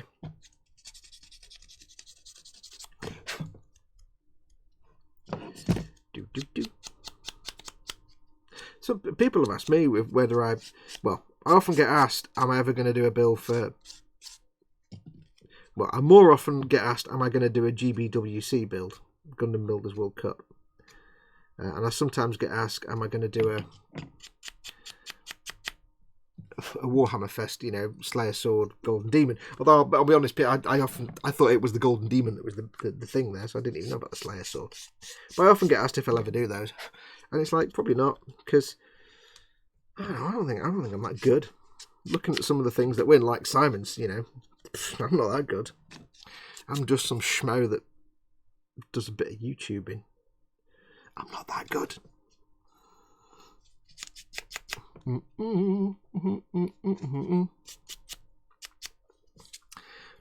must admit, Si, when I was watching the videos from Games Workshop for, you know, updates about Warhammer Fest, I kept looking to see if I could see you in the crowd or in any of the photographs. I'm like, I'm going to see Simon bobbling about. Nah, I didn't. Okay, so that is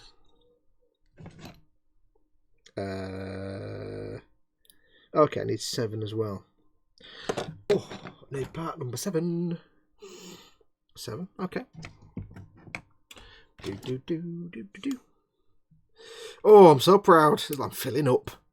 Well done, buddy.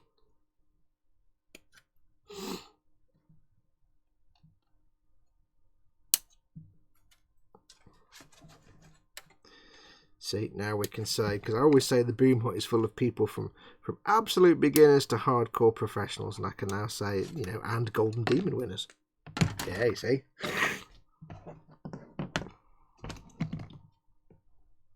Amusingly, they caught the missus in a photo and my bag. Cool.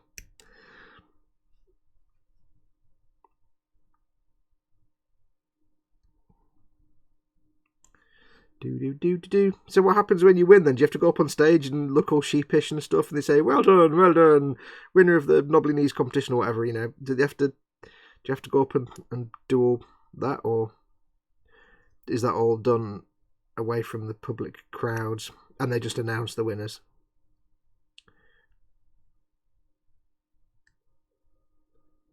Do. Sadly, says Si.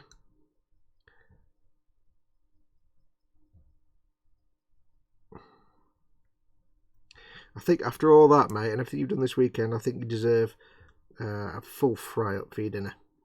They tell you you've won before, but not at what level. Okay, i.e. bronze, silver or gold. So you don't get to do like the sitting at the tables and go, oh, I've won, because you know. Well.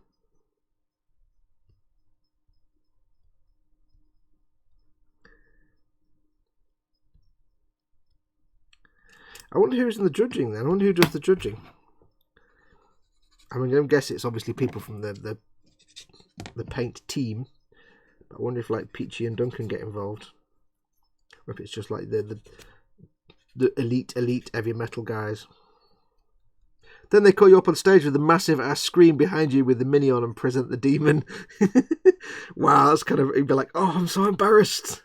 Oh, that's embarrassing. It's mainly the heavy metal team and army painters. Yeah, I did wonder.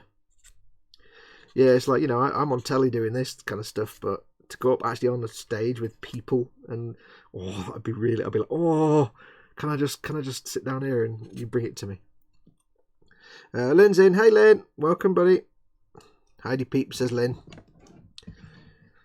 Peachy did say it was his winner for the sword, so I'm assuming they have a say. They probably have a say in it, I would suspect. They'll put the votes together and see where it goes. Peachy seal of approval, eh? Kick ass.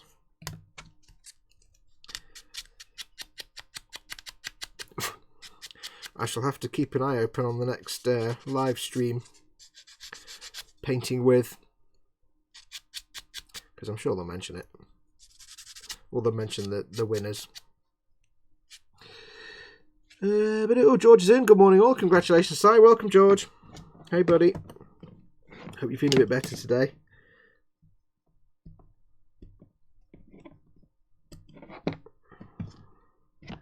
Hope you got your window sorted out, or at least planned to sort it out.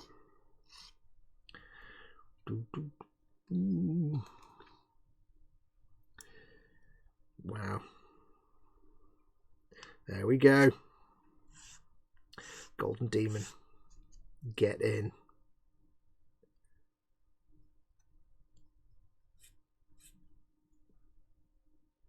Simon Reynolds says, yo. 1995. Hello. Does nobody say yo anymore? Wow. Have we gone all Jersey Shore? Yo, yo, yo. We joked how it was the dry brushing king who voted for the purely glaze painted model. Yeah, that'd be Peachy, yeah. Wow, I don't know who the winner is then, but you should have won, dude. You should have got the sword, I reckon. Just on the basis of your hand painted flag. That's just insane. Insane. Yo, says Lynn Dipple. Yo, yo, yo. Wow. Right, so this needs to go that way. Like there, Jose. Ooh, yes, that fits in nicely. Lubbly jubbly.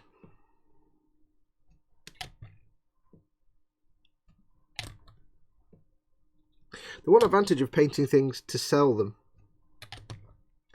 Well, the one disadvantage to painting Games Workshop stuff to them, just build it, paint it and flog it without it being a commission, is that of course you have to basically pick a paint job or a faction or what have you. You can't just randomly paint it. Especially with Warhammer 40k, like if I was doing like some Space Marine stuff, I'd be like, well hang on, what do I paint it as? Do I paint them as Ultramarines, because everybody's Ultramarines when they first start out? Or do I paint it as, you know, Blood Angels? Do I paint it as White Scars?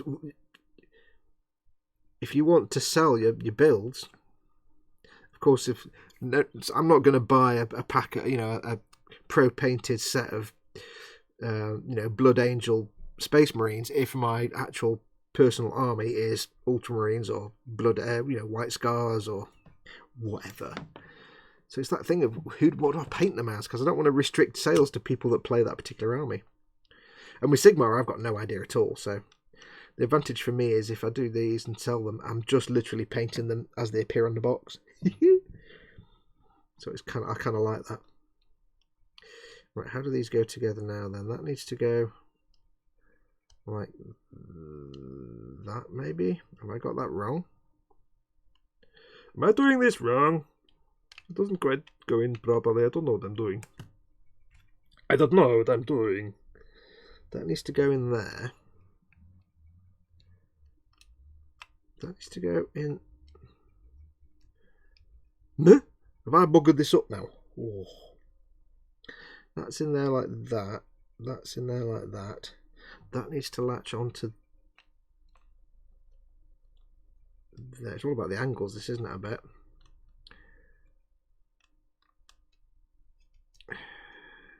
Why you no fit? Oh, there we go. There we go. Right, lads, thank you for all the compliments. Me and the missus are off for a slap-up meal. I'll post up the boom hut later. We also want to see pictures of the slap-up meal. Don't think you're getting away with that either. We need to see pictures of the slap-up meal. But congratulations, dude. Thank you very much for updating us. Sounds like you've had a fantastic weekend. You lucky devil. But yeah, go and have yourself the biggest, fattest fry up you can find. That'd be my treat. Or a nice fat curry, even more of a treat. You deserve it. Congratulations again. Well done, buddy. There you go. We have a golden demon in the boom hut. Although I'll be honest, I think he's actually won a golden demon before. I could be wrong. I think it's not the first time. So we've always had a golden demon winner in the boom hut. But there we go. Isn't that awesome? That is fantastic. Well done, buddy. William Rayborn, I'm back. I was putting my remote control truck back together. I hope everyone is doing well. Welcome back, William. You're more than welcome. We're all doing fantabulous. Don't you love working on kits that have a ton of the same parts you then have to denub, clean up and detail? Yes, the one downside of Gumpler. You spend hours taking all the bits off for a leg and then you're like, oh wait, I've got another one to do. Oh. Then you do an arm and you're like, oh wait, I've got another one to do. Oh. Yeah, it can get a bit tedious. Walter says, Paul, I'm currently painting about 170 rounds for my Panther. Yes, I assume it means 170 mil rounds. Yeah. Downside in a tank with all the realistic stuff and the 1/16 scale tanks especially. Wow, this is a fiddly fit, this one. It works, but it's fiddly. A big seam line down the middle of the armour there, but that can be fixed easily enough, I think. Bit of glue on the inside, I think, to start with. Try not to get any on the exterior detail.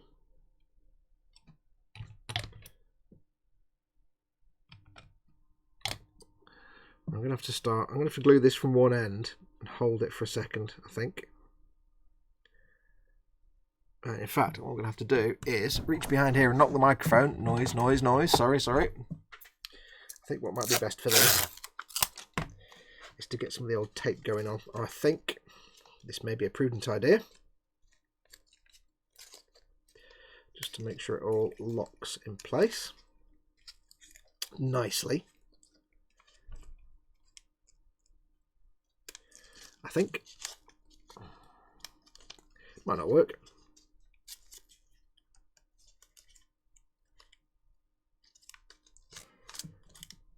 Put that there.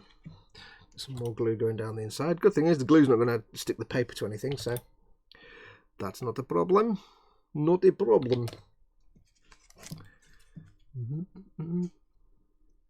You do occasionally get these bits in the Games Workshop kit where there's no obvious connection points. It's just a lot of stick and faith, basically.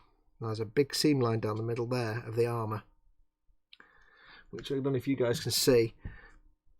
It's a big gap, and just squishing it together isn't going to really hold it in place. I think that's going to be some sprue goo occurrence may have to occur there, because no matter how hard I hold it, it's not going to hold it together. Doodle-doodle-doodle-doo. Let's get some more glue in there. It's a big gap. These are quite tight fitting, so, and not that flexible. Well, the end of the world, not a problem.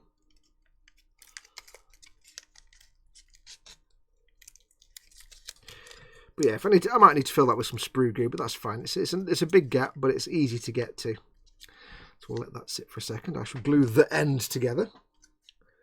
The end. Anything long sort of sections like this where you have this kind of assembly, you're always going to get gluing one end makes the other end come apart.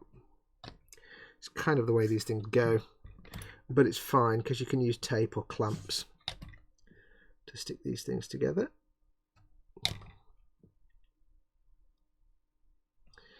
Little bit of sticky. We get some glue in there. There we go. And I will. Now there is going to be a gap down the middle, but we might be able to sort that out with the squishy and the sanding. We shall find out.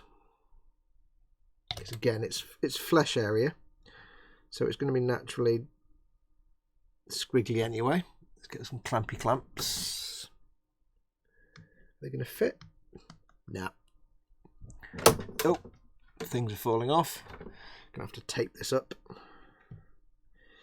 Not really done much for chat today. I've kind of ignored you a lot while I've been working here. Do apologise. I've been busy doing these bits. Some tape on that. This is a bit easier to tape up because it's just a tube, so I can just go hog wild on it and just tape that sucker up. There we go. Swaddle it. Bit of swaddling going on. There we go on that bit. And on this bit. Now this method does mean, unfortunately, you lose any kind of bead of glue effect. But we can sort that out later. So that's there. I shall put that there. Some glue running down the inside. It's going to be a big puppy, isn't it? Right, what time are we on? We're on 4:45. Ooh, need to some stickers.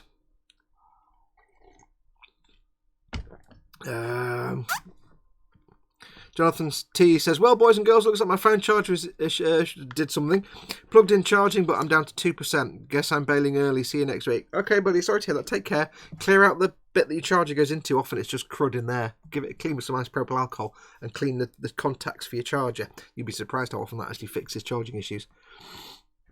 Paul Di Tomas is working on this Saber Tiger Zoid kit. A whole bunch of these round bits that go into the sides of the legs. Oh, God, yeah. Basically, Zaku beads, isn't it, all over again.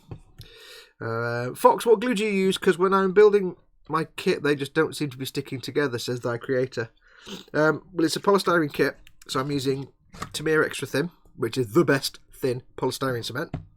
For anything really thick, I'm using Tamir Normal Cement, which is big fat cement. I call it Tamir Fat. If it's polystyrene, there's a nub there I didn't notice. No, don't. If it's polystyrene-based plastic, it will dissolve the plastic and weld it together. That's the point of Tamir Extra Thin is a welding cement. It welds the plastic together, which gives you a stronger bond than just a contact cement, which is just sticky, basically. Tamir Extra Thin isn't sticky at all. It just melts the plastic. Like Revell Contactor isn't the same. Revell Contactor, for example, is a contact cement. It doesn't really melt the plastic at all. It just sticks it together. I mean, it does a little bit, but not as much. The other thing, it depends what you're making. If you're making a gumpler, for example, and you're gluing stuff, just double check that the plastic is actually polystyrene. For example, if you're trying to glue two pieces together and those pieces are ABS and not polystyrene, they're not going to stick. With something like Tamir Extra Thin, because Tamir Extra Thin dissolves polystyrene. There's no polystyrene in ABS, or very little. So there's nothing for it to dissolve and weld together. Basically, the Tamir Extra Thin, it takes two pieces of plastic, it melts them a bit, they squish together, and then when they dry again, they lock into place, and that's it. You now got two pieces of plastic become one piece of plastic. Which is why you can also make sprue goo by dissolving, if I can get it out, dissolving polystyrene into Tamir Extra Thin, and you basically make a pot of liquid polystyrene, which you can then use to fill gaps. So we're going to leave that for a second. I missed the beginning. What's Fox building, says William. I am building, not for my army, but just because I need to get it built and primed and on the shelf and free up space. I'm building the Age of Sigmar Stardrake, Stormcaster Tunnel Stardrake. I bought this with my £80 Amazon vouchers that I got from Patreon because I did one of their surveys.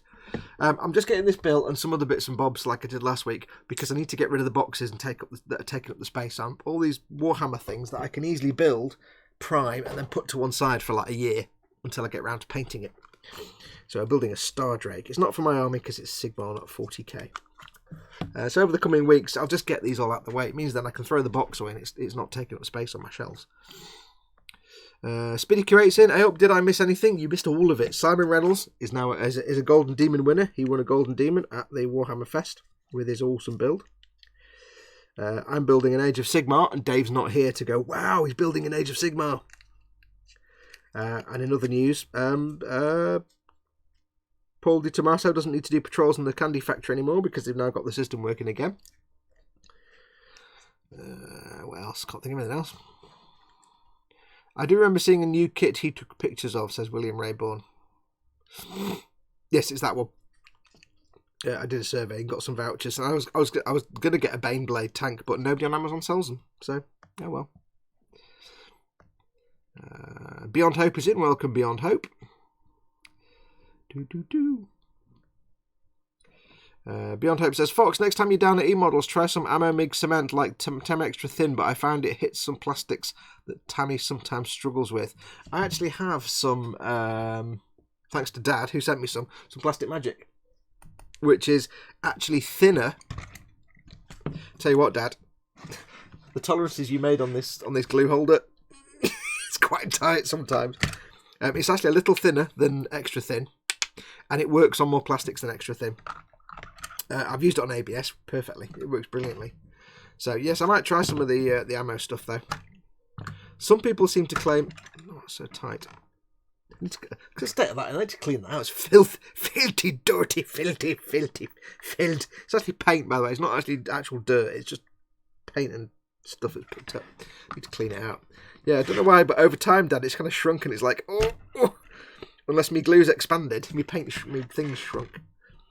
Yes, I've used that on the mobile suit, on Gunpla, to glue ABS together. It's really, really good. But it smells a lot more potent than the Tamir stuff, and you can't have the bottle open for more than a few minutes. Looks cool, says William Raymond. Thank you. It's a big space puppy, basically. I'm going to build the version with the Lord Celestant on the Star Drake. So it's the dude with the big top knot. Big top knot, and he's got an axe and a wavy axe, and it's the big dude, and roar, it says, with the open mouth going roar.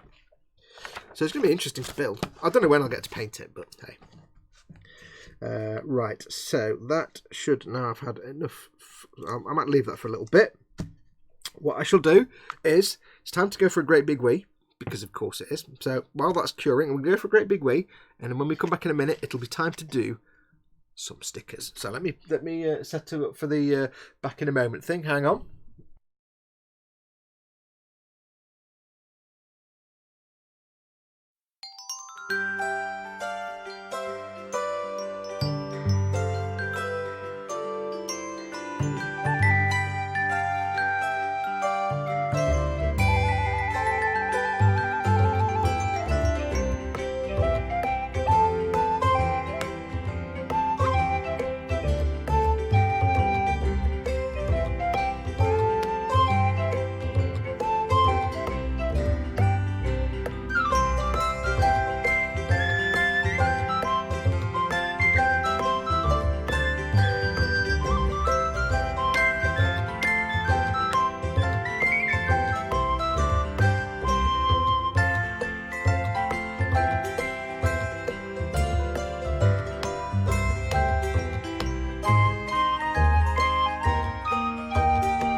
There we go, and we're back. Right, where were we? Yes, let's do some sticker giveaways, because it's time for sticker giveaways.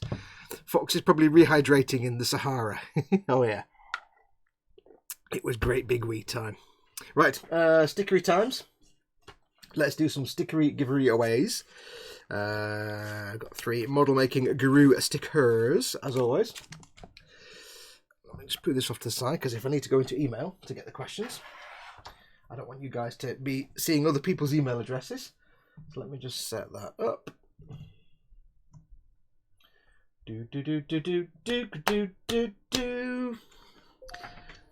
Ba-ding, says email people.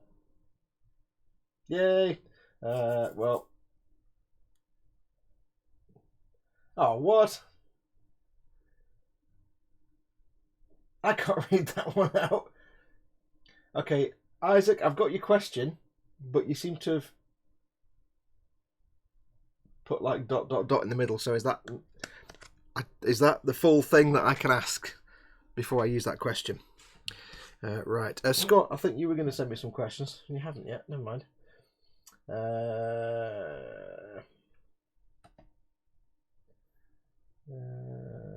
Yes, Isaac, is that the full thing you've sent me, or is it abbreviated? In which case, I can't then give that as the answer. Right, let's do some questions. As always, what I'm going to do is ask you 3 questions. And you need to give me an answer. First person to get the answer right in the chat wins a sticker. As always, don't forget, of course, that I can't find my pen. Where's my special pen? There it is. I see the chat differently to the way you see it. You see it with your answer coming up straight away. That's not how YouTube sees it. I see them in the order that YouTube receives them. So it's that when you go back and watch the stream later, when it's an archived show, you'll see the order they actually come in. So don't assume because it's first on your screen, it's first on the actual screen. Let's write some words. We have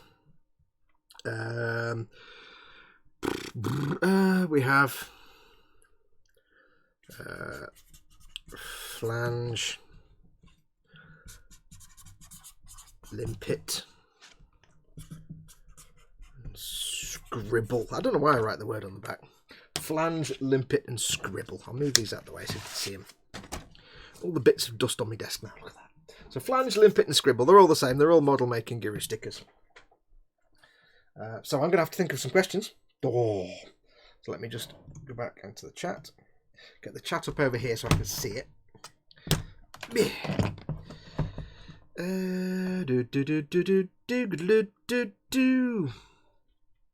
What's chat saying? You need to name them Blip, Middle, and Spemulon. Oh, I forgot about that. If you didn't watch on Chris's stream of the day, we decided, because if you didn't watch it, we had this whole conversation about how it's stupid that in the maritime world you have port and starboard when you have perfectly good words in left and right. Because port and starboard are different words in different languages. So what is the point of renaming left and right, port and starboard, when you've actually got 2 perfectly good words? So I decided that we're going to rename them for model making. We need to rename them Blip and Spemulon. Blip for left, because it's 4 letters, and Spemulon for right, because why not? So it's Blip, Spemulon. So there we go, we decided. Because if you think about it logically, what is the point of renaming left and right, port and starboard? What's the point?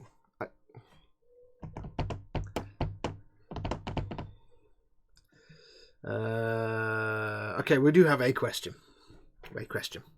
Right, are we all ready? This will be a Google Foo, basically, for the first one. Before we go anywhere, what I need you to do is, as always, refresh your browser and drag the slider across to the right-hand side, because by this point in the I'm dropping my little keyboard. By this point in the show, there will be a lag between the video and the chat. So before we do anything, refresh your browser, drag the slider across. I'll give you a second. I'll have a swig of my coffee. Okay. That creator.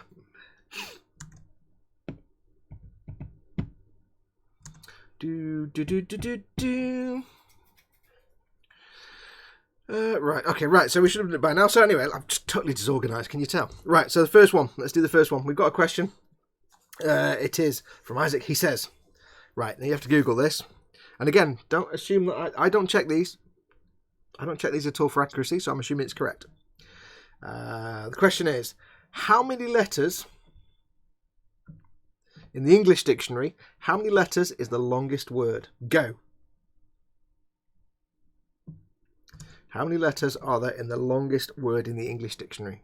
Don't try copying it because it won't work in chat. You've got a 200 character limit. Earl D's in.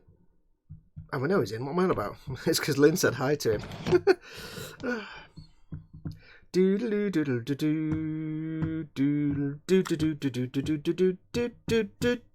says, I'm going to let others win this time. Dude, I was originally given the actual word, but it actually abbreviated it in the email, so there's no way I could have read it out. How many letters in the longest word in the English dictionary? It's the hint is it is the name of a chemical. And it's a lot of letters. Is the song A Little Teacup Fox? Nope. I don't know. That's a random YouTube royalty-free piece of music. Don't know why I heard that. Nobody's going to get it, are they? Nobody's going to get this one. I'm guessing Googling it doesn't actually help. Yeah, you broke them all, dude. Broke them all. I shall give it a 10-second countdown, and if nobody's got it by then, I'll give you the answer. Ready? 10, 9, 8, 7, 6, 5, 4, 3, 2, 1. Okay, there we go. Nobody's going to get it. Okay, okay, I shall tell you the number of letters in the longest word is, before anybody tries to answer it again, 189,819. And apparently it is, and I've only got a slightly abbreviated version, methional glutaminyl arginyl triosylglutamyl ... serine. It's 189,000 letters long. Why did they just call it Dave? I don't know. So nobody got that one. Never mind. 819. Why would you even make that's German in its ridiculousnse. Ridiculous. Okay, so nobody won that one, so we've still got 3 up for grabs. Not to worry. So I've got to think of some questions now. Scott was going to send me some questions, and I haven't had them. Oh, he didn't. Oh. Scott, you failed me. Right, let's just get rid of that one. Okay, I've got to think of some questions. Okay, question times. Let's have a think. Don't forget, by the way, when you do win a sticker, I have a pile of them to send out to people. I have many stickers to send out. I've not had a chance to send them out. I've not been to the post office for about a month or two, so I've got a big pile. I'm hoping to go this week or next week, so they will go out. So don't worry if you've been waiting. If you've got load in the wait to turn up, they are being piled up waiting for you. I'll be sending them out in bulk to everybody. If you do win a sticker, send an email to fox@modelmakingguru.com with your name and address and which sticker you won, so I know which one to send out to you. And I use my inbox as the to-do guide, so if I have 10 emails from you, I know you're waiting for 10 stickers. Vasily says, afternoon, missed most of the stream, it seems. We're just doing the sticker giveaways, mate. Can you translate it to Welsh? No. It takes 3 hours to say it, says thy creator. That doesn't surprise me. Right, I've got to think of a sticker. A question. Okay. Bom.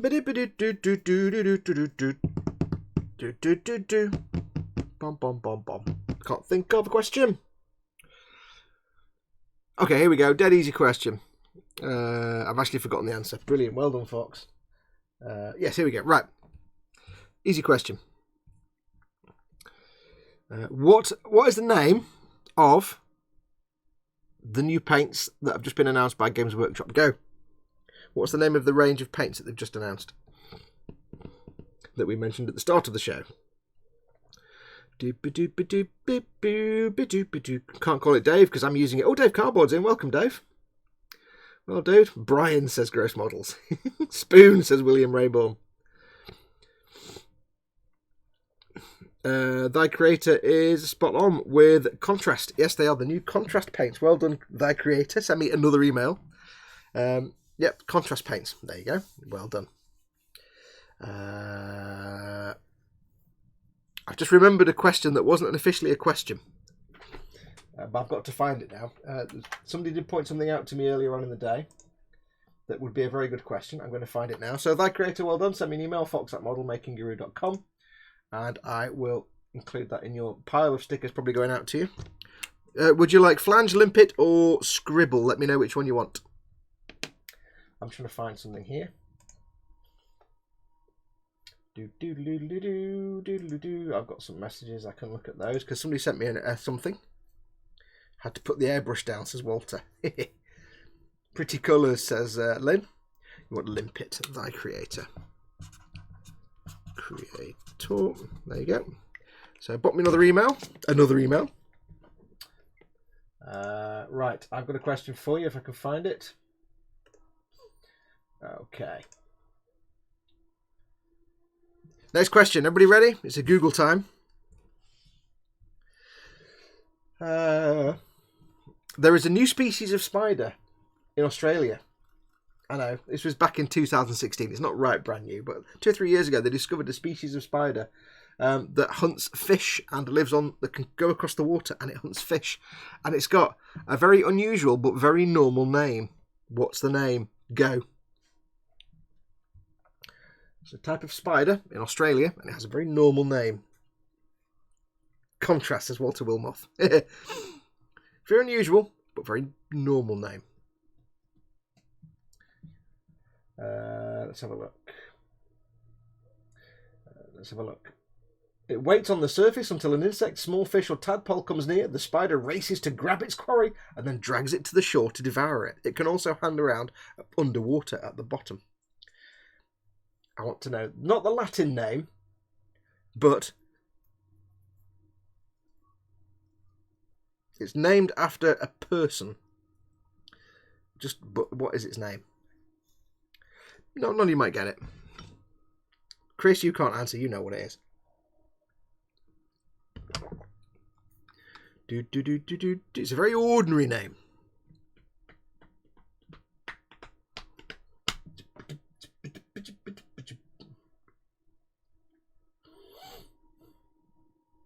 Give you a clue. It's named after a physicist. Thy Creator is back in again with Brian. It is, in fact, correct. It is the Dolomedes Brian Greenii, named after physicist Brian Greene. So it's actually a spider called Brian. Hey, so well done, Thy Creator. That's another sticker for you. Would you like flange or scribble? So well done.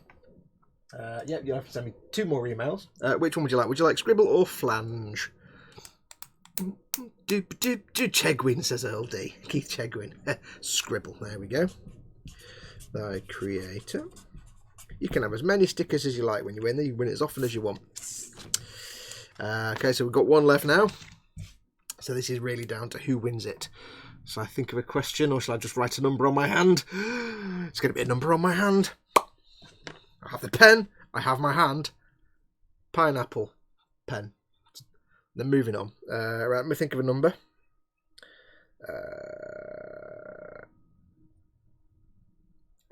Okay, there we go. I have written a number on my hand. It is a number between 21 and 31. What is it? Go. Between 21 and 31. Do. Do. Do.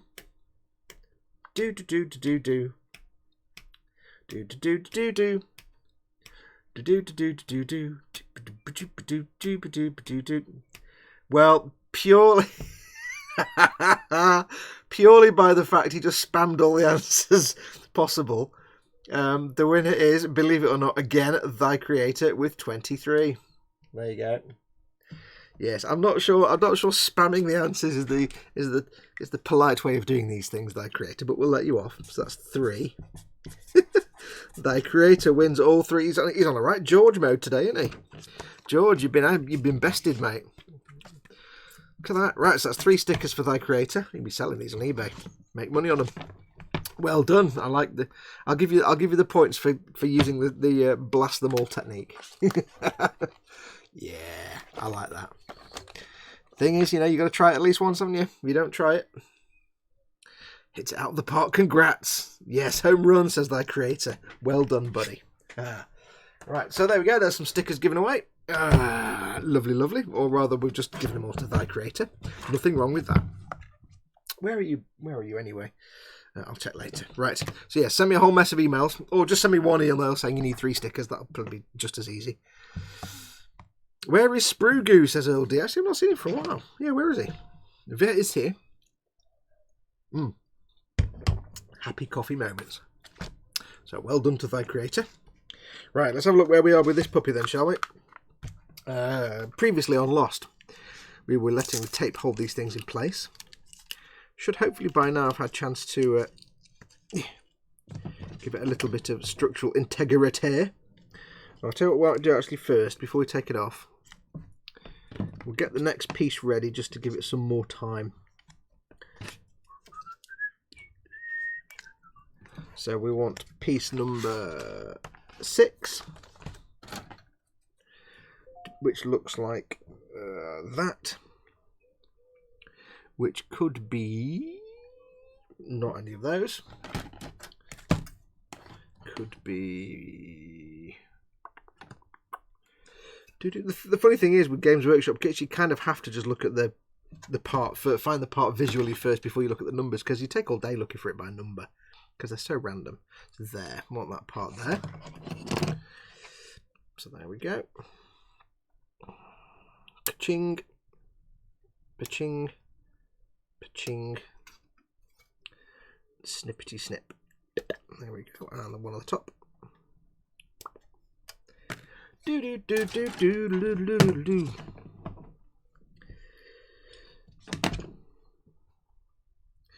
Yes, I'm watching Lost again, and I've just got up to the point where they've met the guys from the tail section. So Bernard has met up with his missus. Mr. Echo is just on the episode where Mr. Echo goes to the crashed plane to find his brother's remains. Mr. Echo's awesome. And I'm loving it, because it's been 10 years. I've not watched it since it was actually on, so it's been almost 10 years since I've seen it. And more since the earlier episode, because I started binge watching it in like about 2007, I think, and I kind of watched as much as there was for most of it. And in the last couple of years, I watched as they were released on the telly. But yeah, so luckily I've remembered some things, but I've forgotten many things. So don't give any spoilers in the chat, because it's fun to watch.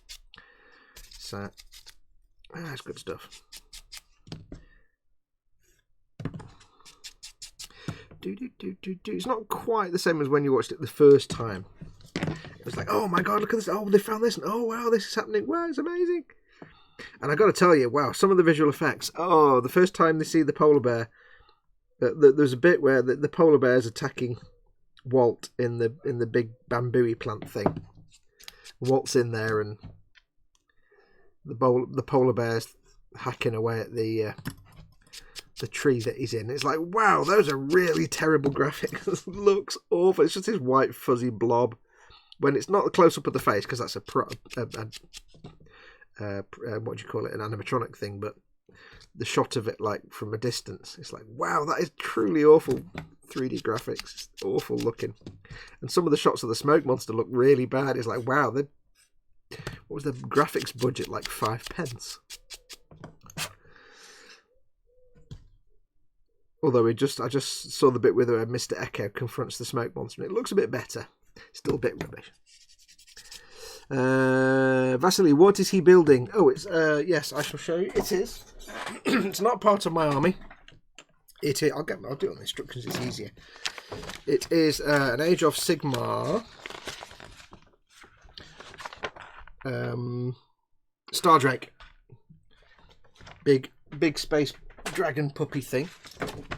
It's just part of my backlog that I need to do. I got this with some vouchers that I got from Patreon, because I did a survey. So I got this with my vouchers. And it's in my thing. I'm going to be building this up just to paint it, and then I'll sell it on eBay. It's not part of my army because it's Age of Sigmar. It's not Warhammer 40k. This is the stuff that Dave's into, all his Age of Sigmar and his nonsense magical shenanigans. I much prefer bolters and weapons, but there you go. So we're going to get this built up. I'm just getting this to make space in my shelves. It's a lot easier for me if I just build it, prime it, and then put it in my display cabinet until I can paint it one day. Rather than having a box sitting around on a shelf, it's just one thing in the display cabinet. It just takes up less space. So I'm just spending some time going through my Warhammer stash just to get them built, because you can do that with Warhammer that you can't do with many other things. You can build them up into maybe 1 or 2 or 3 different sub-assemblies and just put them to one side until you can paint them. You couldn't do that with like any other kind of kit. You could do it with a gunpla. You could snap a gunpla together and leave it snapped up until you can come back and take it apart and paint it. But you couldn't do it with like a traditional, AFV or Tamiya plane or whatever you're building. Tamiya traditional glue kit and stuff. You couldn't do that.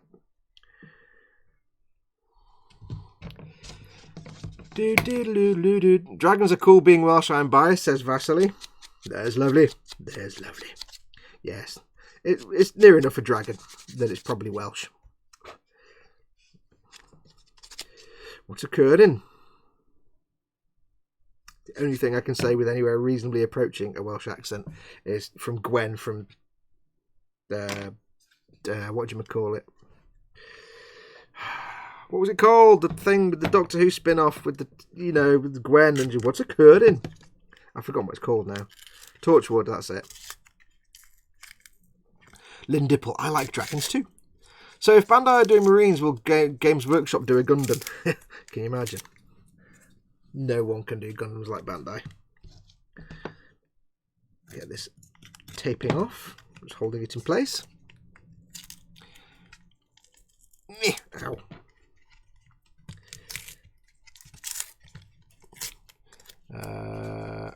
Paul Di Tommaso says, what's your favourite anime for you anime fans? Snowman's off, his phone's dying and he's going to drown it. Okie dokie.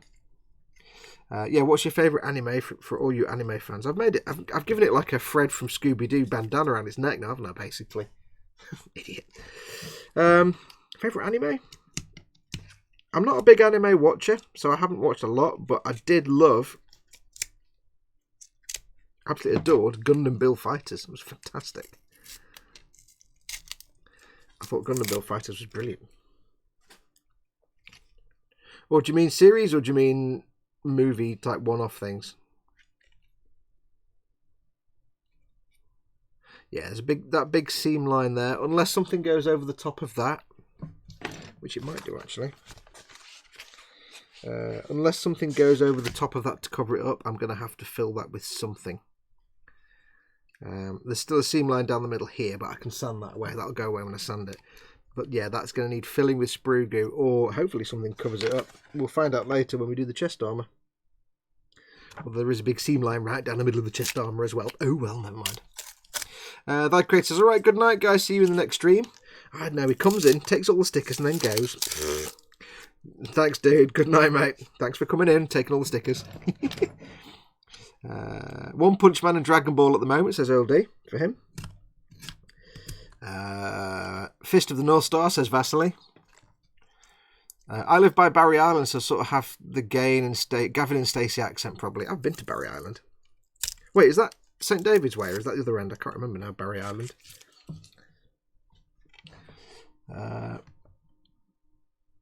It varies according to what I watch. Assassination Classroom is fun. I like Bleach, says Lynn. Boku no Hero is cool, says Spid. I wish Bandai would make models of the Mars rovers robots. They might do at some point. Didn't they do... Oh no, yeah. I'm sure Bandai have done some of the deep sea exploration subs. Guyver, Macross, Gundam and more for me, says Paul Di Tommaso. Stefan Last. Fox, did you watch J.J. Abrams' earlier show Alias? I love both Lost and Alias. I think I saw a few video episodes of Alias, but it didn't do anything for me. It wasn't my thing. The only reason I really fell for Lost when I first watched it was because it was like... It was the kind of thing that if in my imagination... there'd be all the cool things to happen. If I was writing that story, I'd be like, wow, then this, and then they find this door, and there's, wow, there's a hatch, and there's, oh, wow. It kind of catered to all my childhood requirements for adventure-type stories. So, is that supposed to go on top of or inside of?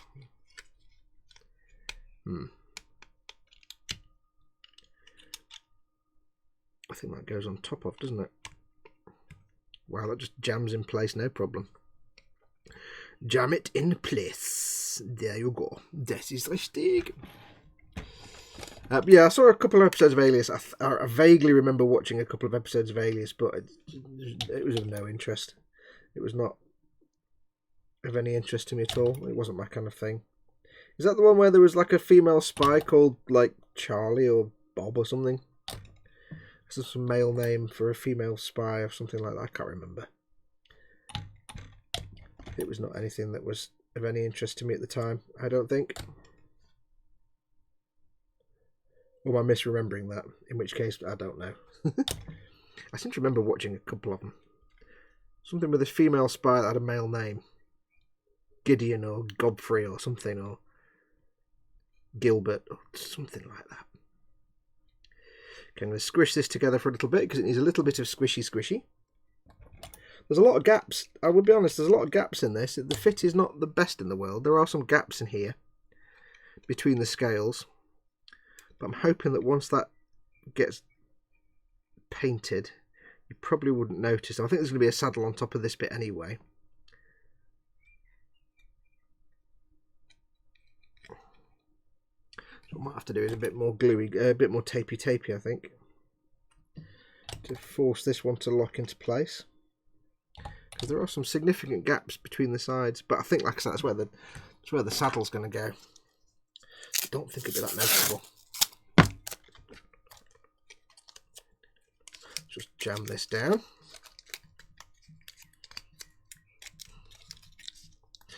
Pull it tight and squidge it together. There we go. Lovely, lovely. That should slowly lock together, hopefully. There we go. Let's have a look. Yes, Candy. Yeah, the fan fighting me again. I have the Hot Wheels Sojourner Rover, says Loon. Kind of like the storyline in RWBY, but the animation still bugs me. I don't know what that is. Zeta or Zeta is my favourite Gundam series.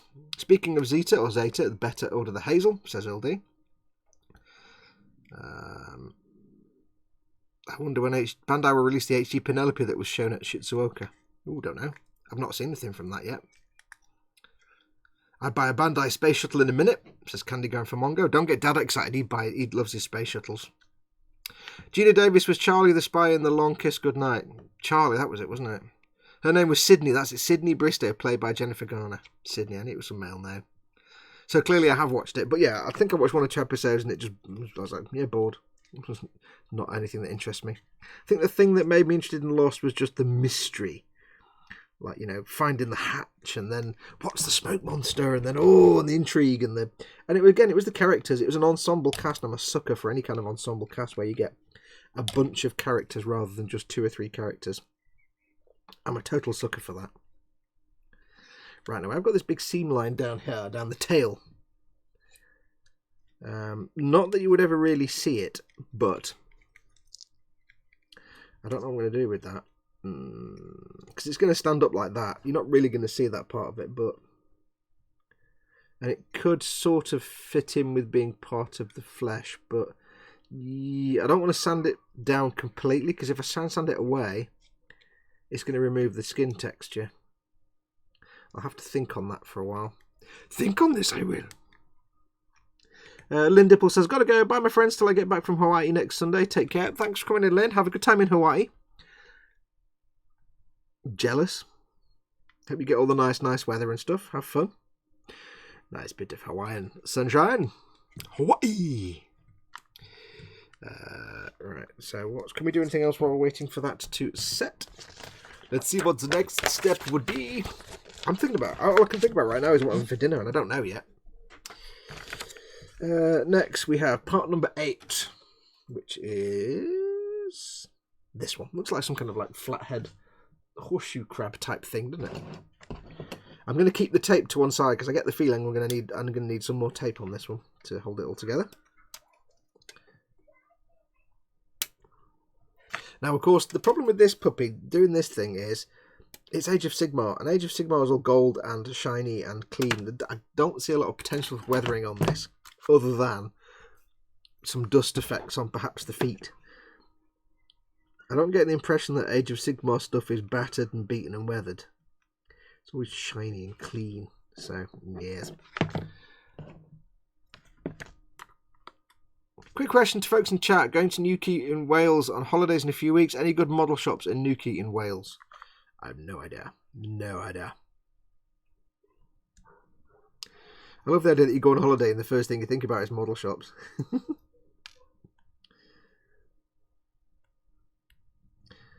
It makes it sound like you're going at the suffer because somebody else wants to go and you're just going because you have to and you don't really want to go.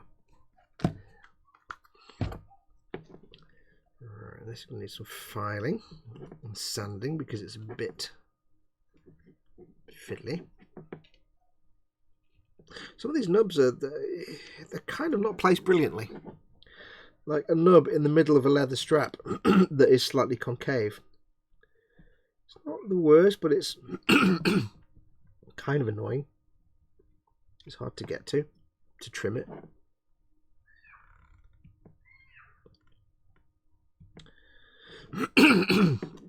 And clear my throat, 1 second. There we go. Coffee. We're talking about in chat now. Earl D, I am on the other end, sorry, says Vasily. There we go, that's a question actually. Where is everyone? I know where some of you are. Where are you all? Not everybody in chat might know. If you don't mind saying, let us know where you are. Let's see who lives the remotest away. Like anybody lives in like Brazil or like Patagonia or Antarctica or something. Where are you all from? Where are you all coming from? Now this is going to be like gold shiny armour, and I don't really want to sand the crap out of it because it's got to be smooth. I'm having regrets now at getting an Age of Sigmar kit. I should have thought of that, shouldn't I? Oh, never mind. Never mind. I can see chat moving. I will check it in a moment. So I've got to be careful here when I'm sanding to try and make sure when it does, when the nub's gone, it's nice and smooth and flat. So I've found with a metal file you can get very nice smooth results, but the trick is to go very, very gently with almost no pressure and stick to one direction. Don't go in multiple directions, and you have to then go in with finer and finer grits, higher grits and higher grits. You have to work your way up the grits. So if you're using a metal file to file nubs and stuff away, go with your file, then go with a sanding stick or sandpaper or sanding sponge. Work all the file marks away, then go in with another sanding sponge that's finer again, high grit, and just try and stick to one direction. And then when you get to this kind of spongy effect, spongy sort of sanding, what I like to do is then go in with circular motions to just kind of gently blend all the sanding marks away. The file will basically put a load of scratches in there and sanding marks. You want to then go in with subsequent other layers of sanding, finer and finer each time. The file is there to remove your nub. The sanding sponges and sticks are there to clean up the mess made by the file, and then each successive layer of sanding is there to clean up the mess made by the last layer of sanding. The best way to think about sanding, the first step is to get rid of the thing you want to get rid of. The second step is to clean all that up. So we'll just check that against the light. Now, some very minor sanding marks will be hidden by your primer, but not all. So you kind of learn eventually over time what gets hidden and what doesn't. Now, this is an old sanding sponge. It's the same as that, but it's old, so it's softer. I like to use it as like a fine. I'm not doing a finishing coat because it's not a gunpla I'm going to leave unpainted. I just need to make sure that any marks that are left are fine enough for the primer to hide, and they should be fine and dandy. Excellent. Right, what did everybody say? Let's have a look. Thanks, I'll bring something back for you all. Cool. Let's have a look. LD's in Telford. Dad is I'm here. Welcome, Dad. I'm here. Vasily's in the kitchen. Good effort. What are you making me? Illuminator Arts and Crafts, welcome. Not heard from you in chat before. Illuminator Arts and Craft is in Norway. Excellent. Jeff G, cheers from Oregon Coast. Jeff G, welcome. All these people that weren't chatting earlier on, though, they suddenly appeared in chat. I like it. Christopher C, welcome to you as well. Hiya. Quanoman is he's at home. Manchester. I'll tell you where he is. Manchester, because he's a mank like me. Paul Di Tommaso is in Ontario, Canada, eh? Good effort. It's the best place to be, Paul. It is just the best country. William Rayborn is in Mobile, Alabama, and I got that right, not Mobile, Mobile. Candygram is in near Dallas, Texas. Stefan Last, I'm not reading the rest of your sentence. I'm gonna guess it's Lidköping. Say Lidköping. Okay, now I got it completely wrong. Lidköping. So Stefan Last is in Lidköping in Sweden. John McTavish, hello there, mate. I like what I'm seeing. Thank you very much, John. Where are you? I'm just asking everybody where they all are, so join in. Welcome to the stream. Lawn on in it, says Gross Models. I don't know what that means. Building some figures, says John. Yes, I'm working on the Age of Sigmar Star Drake with the Lord. I'm going to do this Lord Celestant. This isn't part of my army because my army is not a Sigmar. I don't play Sigmar. When I do eventually get around to playing, it's going to be Warhammer. I'm working on this just because it's in my stash of kits to build, and I want to get this. I want to clear some shelf space. I've got loads of untouched kits, so I need to get them all built and primed, and then I can stick them in the display cabinet out of the way until I get around to painting them. And it's much better to have a kit on a shelf in a cabinet than it is to have a pile of boxes. So this isn't part of my army. My army is an Imperial Warhammer 40k army themed on the Mobile Suit Gundam Principality of Zeon. But this isn't part of that because this is Age of Sigmar OVS. So at the moment, I'm just really taking a chance now to clear some of my backlog and get them built and primed, ready for paint later on in the year. Probably at some point later this year, I shall get around to painting this little puppet. SPESS puppet.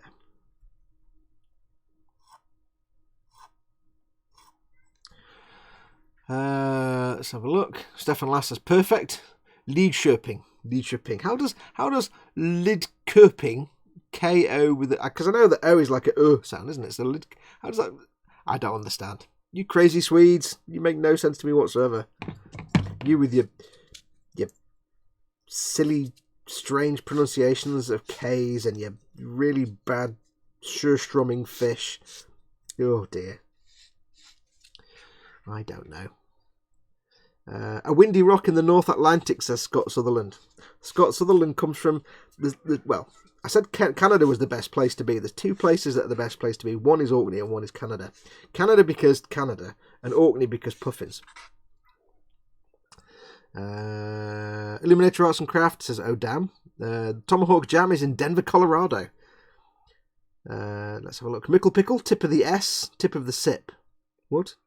I don't know what that means. Did I miss something? Where are you? Where are you, Mickle Pickle? Did you say where you were? Tip of the S. Yeah, I like the fact all the people who've been in chat and just watching but not actually chatting just popped in. I like that.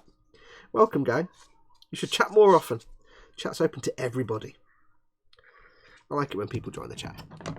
Pascal Leavers, I come from Lies in the Netherlands. See, that's not like the Swedes where they have all this Lies is pronounceable. Or Lisa, maybe. I probably pronounced it wrong knowing me. So if TK were here, he'd be joining you in the Netherlands, dude. John McTavish says, ow, and I'm living in Romania. I know where Romania is, don't worry. EU country, for those who don't know. And it's puffin season, Fox, says Scott. Yes, I know. Oh, puffin season. Oh, I love me some puffins. Oh, look, there's puffin lad. I don't know where that came from. Look. I'll put him there so you can watch, but he's not in the way. Although he's not actually on telly now, you can't see him, can you? I'm going to put him there. I don't want to get him covered in plasticky bits, but he can watch. There you go. What are we doing? That's what chat doing now. Yeah, we'll leave Guthorm there to watch. Street Waffles, says Pascal. Yes, Street Waffles. Oh, Street Waffles. I've not had a Street Waffle for ages, actually. I need to get some. It's been a while since I've had some. Right, we've got any nubs left on that? Is that a nub or is that just... Yeah, that's fine. That should be fine. Yes, welcome to all the new names, says Dad. Dad and Chris at Gross Models are your mods for the evening, or for the time. They love you dearly. Mickle Pickle is in Mississippi. Ah, there you go. Mississippi, Tennessee. My brother lives in Tennessee. Used to live in Memphis, and he's moved to somewhere else now, I think, but I'm not sure where. He's in Tennessee still. My niece used to go to Collierville High School, I think. Collierville. Go Dragons. I have a Collierville Dragons. You might know what this is. I have a Collierville Dragons hoodie. Unfortunately, it doesn't fit me anymore because it was a tight fit to start with, and now I've got fat, so it's definitely not going to fit me anymore. Let's have a look. Here's a word that will mess with you. The Swedish word for kitchen is cook, where the first K is pronounced sh, and the second one is K, so shook. And it's K-O with an umlaut K, and it's shook. Go figure. Swedes are crazy. You Swedes are weird. Right, so we've got fleshy bits here on fleshy bits, and there's going to be a seam line. And again, I'm not fully sure of the best way to seal that. We'll get it glued in and we'll see what happens anyway. We shall see how it turns out. So we'll just do the usual bit of Tamiya extra thin into the gap. That will suck down into the gap quite nicely. See, on the leather straps, I can seal that and sand it with the glue splooge, and I can splooge some glue out and sand it. But with the fleshy bits, I don't want to risk sanding the fleshy bits away, the fleshy texture away. It may be a case that you just have to live with it. I don't know. I may regret my decision to do a big ass creature. I don't know yet. We shall find out. Touch of the glue, bum bum bum. Super match game. Super match game, boom. If you weren't around in Britain in the 1980s, you have no idea what that I just did there. Right, so that just simply sits on there. I kind of just glued that on without even checking that was what I was supposed to do next. I just kind of did that. It's stupid, wasn't it? So what I can do is I can try and splooge some glue, like a gumpler. I can try and squeeze them together and get some glue to splooge out. But it's not guaranteed that it will hide any of it well at all.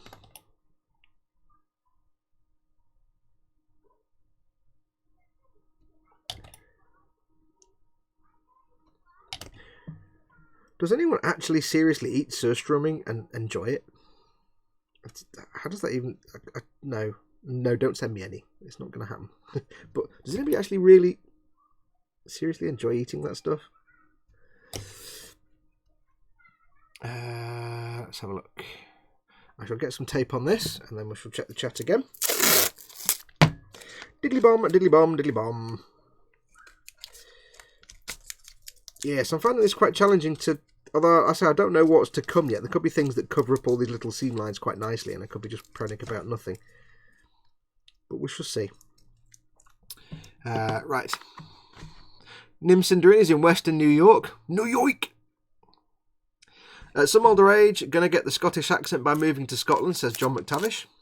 Aye, well, you see, right. You haven't got it now, you'll never get it later on. Also joining the army. What does it taste like, Scott? Says Vasily about the puffins.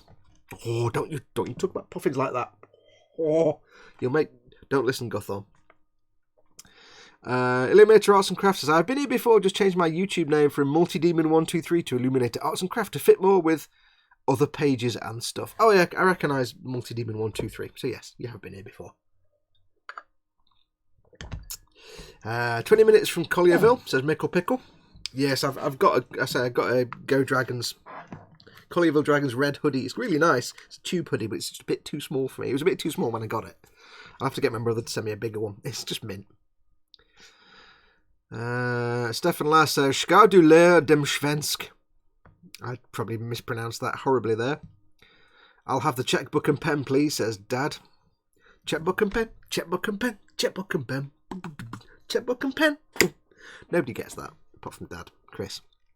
Reveal the leg end. Dave Cardboard gets it as well then, yeah. Reveal the leg end. Blankety blank checkbook. I nearly bought a blankety blank checkbook and pen once. There was one for sale on eBay, a real one. But it was from the Lily Savage period, not from the Les Dawson period. If I was going to get one, it would have to be from the Les Dawson period, when he did blankety blank, because they were the best ones. It was only about 50 quid. I could have bought it, but it was Lily Savage, and I didn't watch it when Lily Savage did it, because Lily Savage just wasn't as funny as Les Dawson.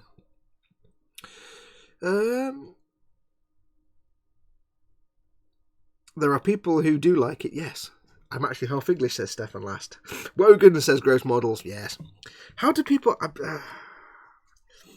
I watched a video and it was... unfortunately, it was from BuzzFeed, and it was BuzzFeed staff eating Scherstrumming. And unfortunately, half of them were like millennial... I nearly said a rude word then. Millennial twonks, who I just wanted to slap in the face with a table, because they were like, wow, could you be any more annoying?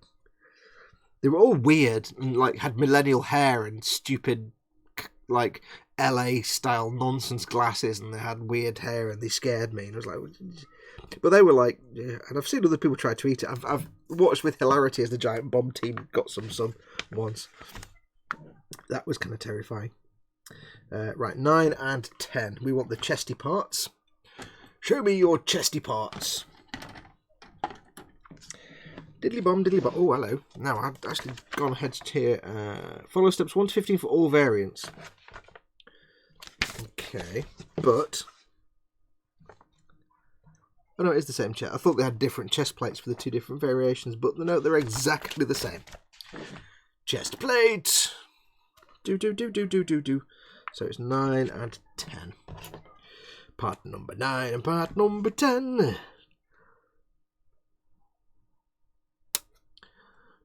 Do. Anybody who wasn't here in the chat earlier on, or who didn't answer earlier on, who was lurking, you lurkers there lurking. I don't mind people lurking.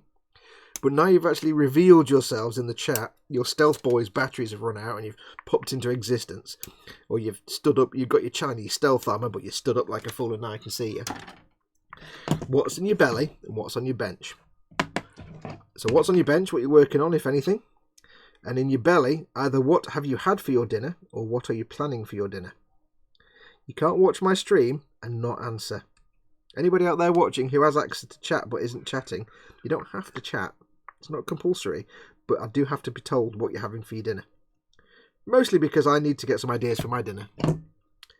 And then again, whatever you're having is probably going to be much better than mine. So, yeah. What's in your belly? What's on your bench? If anything, on your bench. Cut very close with those clippers there, and it's gouged the plastic out. That's why, folks, you don't use these clippers for close-up detail work. You use your god hands. I can file it away and smooth it down, but it means a lot of extra filing. I kind of forgot myself and just did it, and I'm like, why did I do that now? Why did I press? Oh, bugger. Do. Hey, Quano Man, were you around in 1980s in Manchester? Because I've ordered a poster that, when it eventually turns up at some point, if the guy actually gets his finger out and sends it to me, you will recognise. My very dear friend Tony over at Helgen35, I ordered a poster for him and one for me, and they sent both of them to him. So I complained and said, dude, you're an idiot. Why did it was a gift, so I can't ask him for it back. Sorry, we'll send you another one. And they haven't yet. But you may, if you were around in Manchester in the 1980s, Quano Man, you will recognise it. If not, then just ignore everything I've just said for the last 2 minutes. Born 3rd of May 1979. In that case, yes, you'll recognise it when I get it. I'll show it, don't worry. Right, we've got some more food coming in from the lurkers. Right. Terry Wogan's Blank to Blank was the best, says Beyond Hope. I don't know, Les Dawson was just hilarious, whereas Terry Wogan was funny, but... Yeah, I think I preferred Les Dawson. Vasily says Wogan Defo. Kenny Everett's amazing ability to bend Wogan's microphone, that was always hilarious. The fact he'd walk up to Kenny Everett, and anybody outside the UK hasn't got a clue what we're talking about right now. Super match game. Boom. Yes. I did that for something a few weeks ago on a stream or something in a chat or somewhere, and that little tune is in my head now. So whenever I do something that's in syllables, whenever I say something that's 4 syllables long, I end up making it into a blankety blank super match game sting. I'm an idiot. I can't help it. Where are we? Stefan Lass. My dad's family eats surströmming. I'm keeping a safe distance. Oh, I've never been exposed to it, and I don't want to. No. I can tell by looking at other people when something is really bad. George Gabriel says, oh crap, you guys can see me? Yeah. Did you get that knockoff Chinese stealth armor, George? You know, not real remnant stuff, but just knockoff from that guy on at Rivet City. Yeah, you shouldn't have trusted them.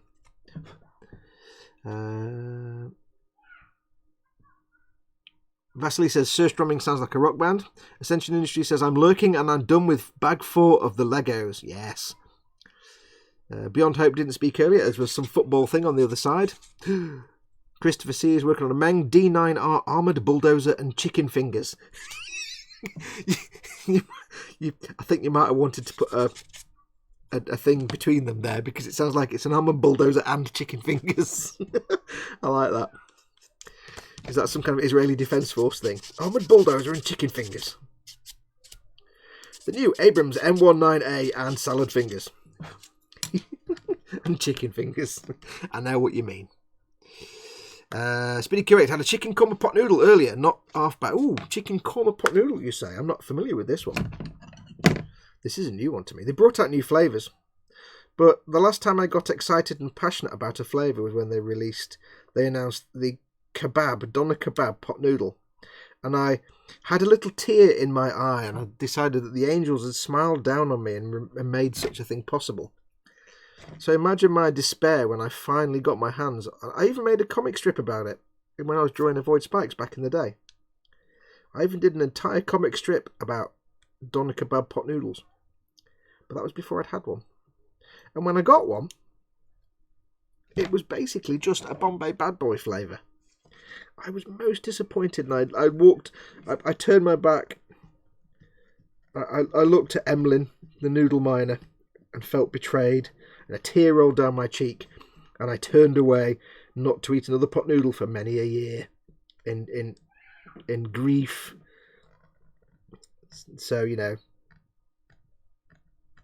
I think they've released a few new flavours since then.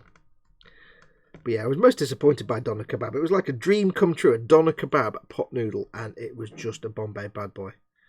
I'm like, well, that is deflating. Can't go back. I even did a comic strip about it.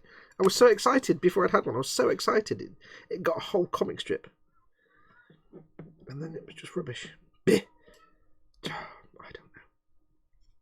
know. Let's have a look.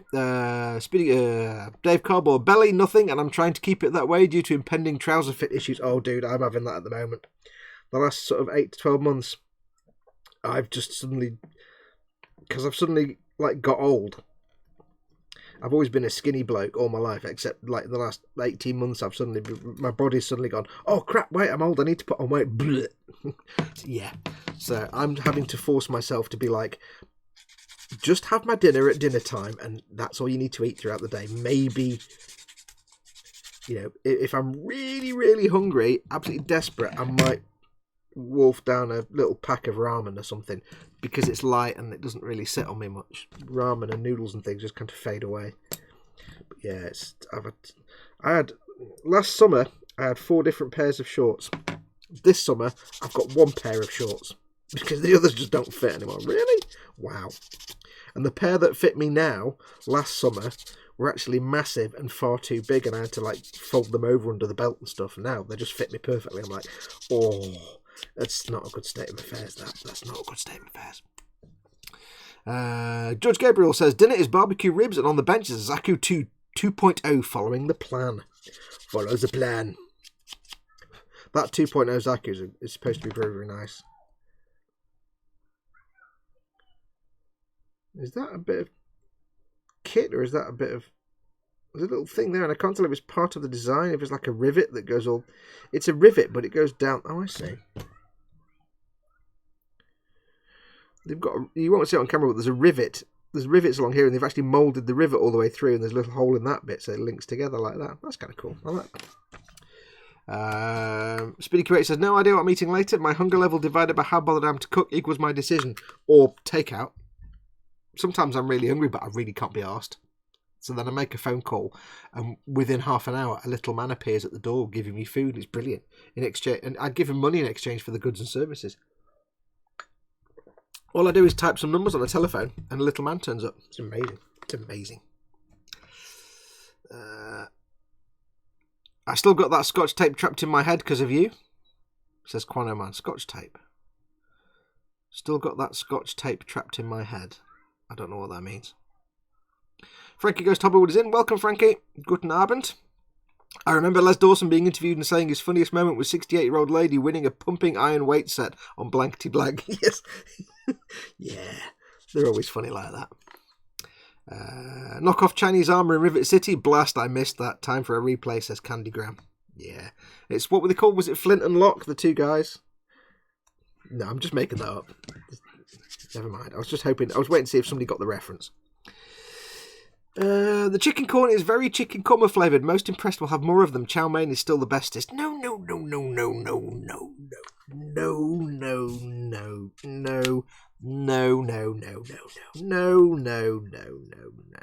Chicken chow mein is the best. Chicken chow mein is nice. The best is green chicken and mushroom. There is a video on my channel. If people might not know, I actually did a video on how to make the perfect. There you go. It covers up that seam. Look at that big seam line. Not a problem. I knew that something would cover it up. I don't know if it's in my how-to guides. It's in one of the playlists. It's how to make the perfect pot noodle, and it teaches you how to make, strangely enough, the perfect pot noodle. And all I'll tell you is, you just go and watch the video to find out. I think it's in my how-to section. But all you need is a green chicken and mushroom pot noodle and a breads. 3 slices of a breads. You need that. And then you also need to get the glue down there somehow. Then you also need to put this on properly. Hang on, I'm trying to do 3 things at once here. It's a bad idea, isn't it? Then you also need the butters. The butters. Butters are not margarines. I can't believe it's not is a good one to use, perhaps. Or other similar, I can't believe it not like butters. But you do need the butters. And last of all, a bottle of proper grown-up, proper dark soy sauce. Not the crud that comes with the actual pot noodle. And those are the things you need to make the perfect pot noodle. In stores now. From Rongo. Right, so this is going to have to squish together. Squish! And fingerprint. Yeah, there you go. Brilliant. Fantastic.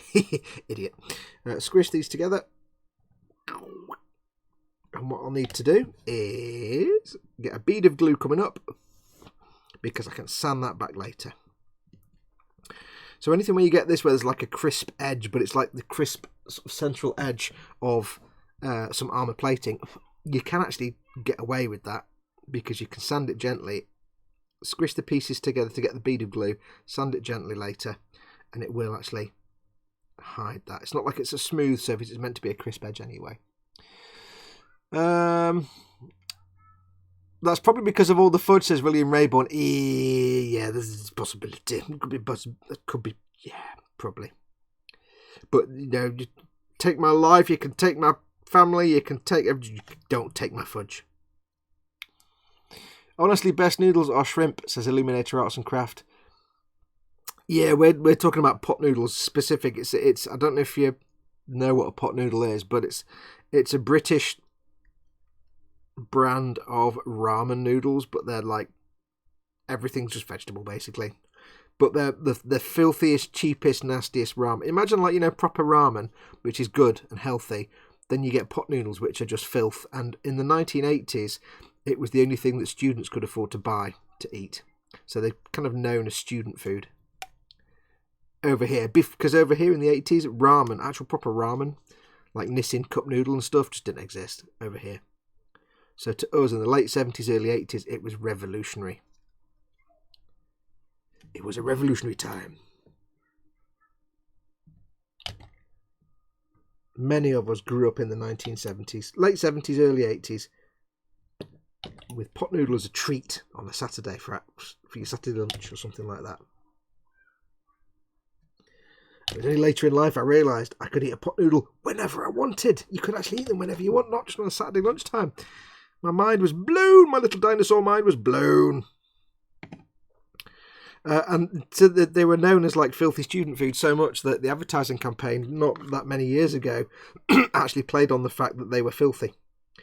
So when you hear us talk about filthy pot noodles, it's because they advertise their own product as filthy. It's pure filth. Got to bounce, take it easy, says Vasily. Well, thanks for coming in, Vasily. I'm going to name the D9R Chicken Fingers now, says Christopher C. Yes, just chicken fingers down the side. The tune from the advert you kept doing the other week, recorded not fair. Oh, that one. Oh, yes. It took me 20 years to get it out of my head, and now it's back. I'm going to tell you how it's going to be. Something from TV. Re-record, not fade away. Re-record, not fade away. Re-record. Was that, wasn't Maxell, was it? I've forgotten. It was a Scotch video cassettes. I'm going to tell you how it's going to be.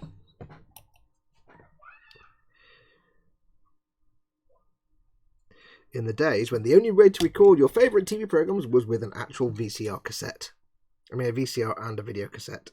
I have to sand that a bit. I've got a bit of gluey texture on the armour there, but it's no biggie because I can sand it gently later on and smooth it down again. Breastplate is on. I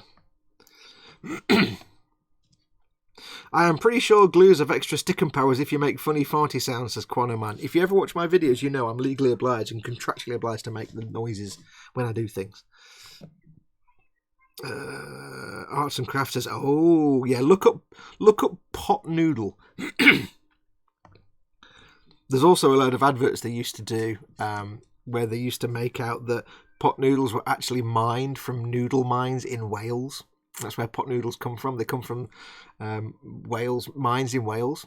Because when like the adverts were like, you know, when all the coal dried up and all the coal mines were shut in Wales in the 80s, a lot of people were unemployed until they discovered these veins of noodles.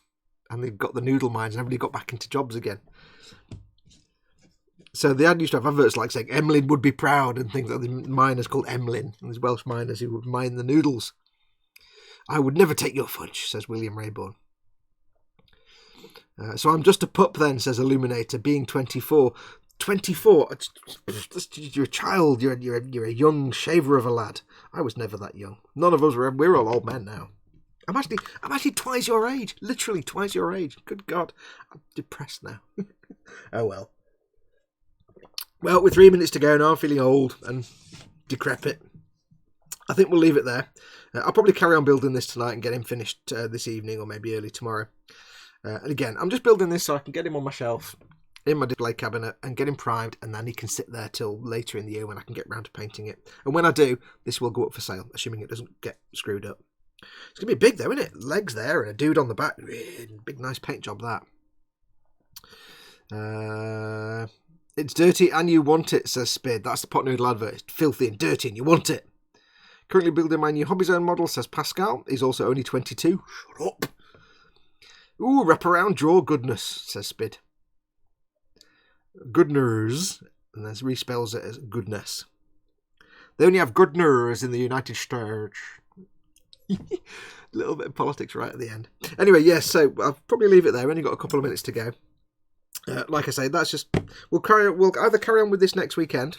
If I don't get a chance during the week, we'll either carry on with it next weekend. For the next few Sundays, though, I will be just building stuff because I just need to get stuff built, get boxes off the shelf. So I've got this to build. I have the thing that Dave and Dad sent me, which is another Sigmar like horse and cart thing with some bits on it and some dudes. It's kind of impressive. I've also got my Valkyrie, my Imperial Guard Valkyrie to do. That's for my army. And I also have the Renegade Imperial Knights set to build as well. I've got 2 of those to build, again, for my army. For those that you don't know, I'm doing a Principality of Zeon themed army. I've got 1 knight built already. That's done up like a Zaku. Dirty, filthy and battered. I'm going to have 1 done up as a Goof. It's going to be all shades of blue, and I've Rambaral markings on it. And then I'm doing 1 up as a brand sort of clean and shiny Char's Zaku 2. So I've got those 2 to build. So over the coming weeks, I'll just be doing a lot of building, like cutting things off sprues and building, which is kind of cool for me because I can do more interacting with you guys. I can interact with the chat more because I'm just building stuff. It's not thinky at all. So I like doing the buildy with you guys. So we'll be doing that over the coming weeks. Don't forget, of course, tonight, before I go anywhere, it is Sunday. So Chris at Gross Models, who is still in the chat, I think, unless he's just gone off watching something else, he will be doing his Warhamster at 8 PM tonight, I think, as far as I know he'll be doing it. He'll be doing a Warhamster. He does a late show himself. It's about an hour long. He's finished working on his Taurox Prime now. He's working on his Orc Mega Knobs. Yeah, he's working on some knobs. Yeah, he's got his knobs out on the desk. And he's working. I'll just stop making those jokes now. Paul's not here. He'd be making all the jokes. But yeah, he's working on his mega knobs. So do watch that. 8 p.m. tonight. BST, obviously. 8 p.m. BST. Gross Models. If you're not sure who he is, scroll back up to the chat till you see one of his comments. Whenever you're in the chat, by the way, you can click on the little 3 buttons at the side of the chat, and you can go to that person's channel. And you can go to the channel, and then I do have a look when you're in chat anyway, because a lot of people that come in the chat, they've got their own channels, so go, always subscribe to people. But that's going to do it. So I'll do my usual wrap up. As always, thank you very much for watching. Don't forget, of course, I will be back tomorrow. Tomorrow's Monday. I'll be back with Ted and Chris on the eModels UK, on the eModels. Hang on, is it eModels UK? eModels UK YouTube channel for their Monday night live stream, and then probably on Tuesday or Wednesday I'll do some more Sazabi live streams because I've got more of this to do on the Sazabi basically. So I'll be doing another live stream or 2 during the week. Don't forget, of course, I do this for a living. This is how I make my crust. I depend 100% on my supporters on Patreon. So if you'd like to help keep this channel going, help me keep doing this, because it's not a cheap thing to keep doing. I'm doing this and paying the bills and putting food on the table. Do consider becoming a Patreon supporter. You can see the link there. It's patreon.com/modelmakingguru. You can support me from as little or as much as you like, and there are various rewards. Other ways you can support this channel if you don't want to do that. When you watch one of my videos, if you see an advert, let the advert roll through. It's only 30 seconds of your life, and it really helps me out massively. Don't forget, I do also have a merch store. There's a link under all my videos. It only shows 3 t-shirts, but there's a lot more designs than that. It's broken. I can't get YouTube to fix it. But go and click on that. It's teespring.com/something or other. Let me find out what it is. It is teespring.com/stores/the-guru-hut. Just look up the Guru Hut on Teespring, or click on the thing under the video. T-shirts and hoodies. There's not a lot in there right now, but I'm adding more as time goes by. And don't forget, last of all, I do have an Amazon store. If you look in the description below, if you're in the UK and you need to go and buy something, you're picking up some modelling kit or glue or whatever, go and have a look on my store first. Just see if I've got it in stock there. If I have, get it from that link. It doesn't cost you any more. It's just a redirect. It doesn't cost you any more, but it means that I get a little bit of commission on that sale when you buy that item. So you're just getting whatever you're going to get anyway. Just helping me out. But until next time, I shall say thank you very much for watching. Stay tuned for the next thing. I'll just quickly check in the comments. 2 hours time, says Chris at Gross Models. Pascal says, I am already there, of course. I live in VR. I'm, like I said, Lawnmower Man, Spid. Do the shirts come in big guy sizes, says Paul Di Tommaso? They come in a whole range of sizes. It's a US company, so they'll be coming in lots of different sizes. Yeah, go and have a look. They're all the various sizes. I will be adding more. I do need to do a Slap It On series, and I need to do some 2 times more shine logos and things like that. I did have stuff on Cafe Press, but Cafe Press is kind of ass. It's too expensive. Teespring's a lot cheaper, and they can do it in different countries, so you're not paying. Like, Cafe Press was great if you're in the US, but if you're in the UK, it costs a fortune. So, yeah. So I'm trying Teespring out. At 22, I don't know if you know or have seen that movie. Watch it if not. Shocking graphics by today's standards, but great film, Lawnmower Man. Oh, no, I didn't like it.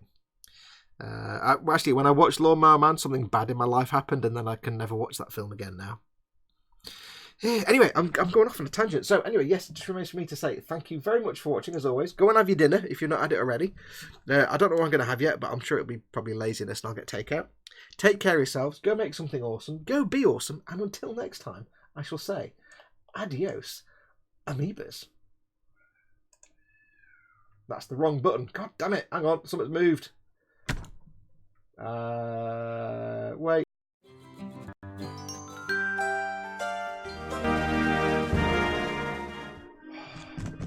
It all went a bit wrong. Hang on. Things suddenly, do you know, oh, this streaming software is a bit finicky sometimes. Adios, amoebas.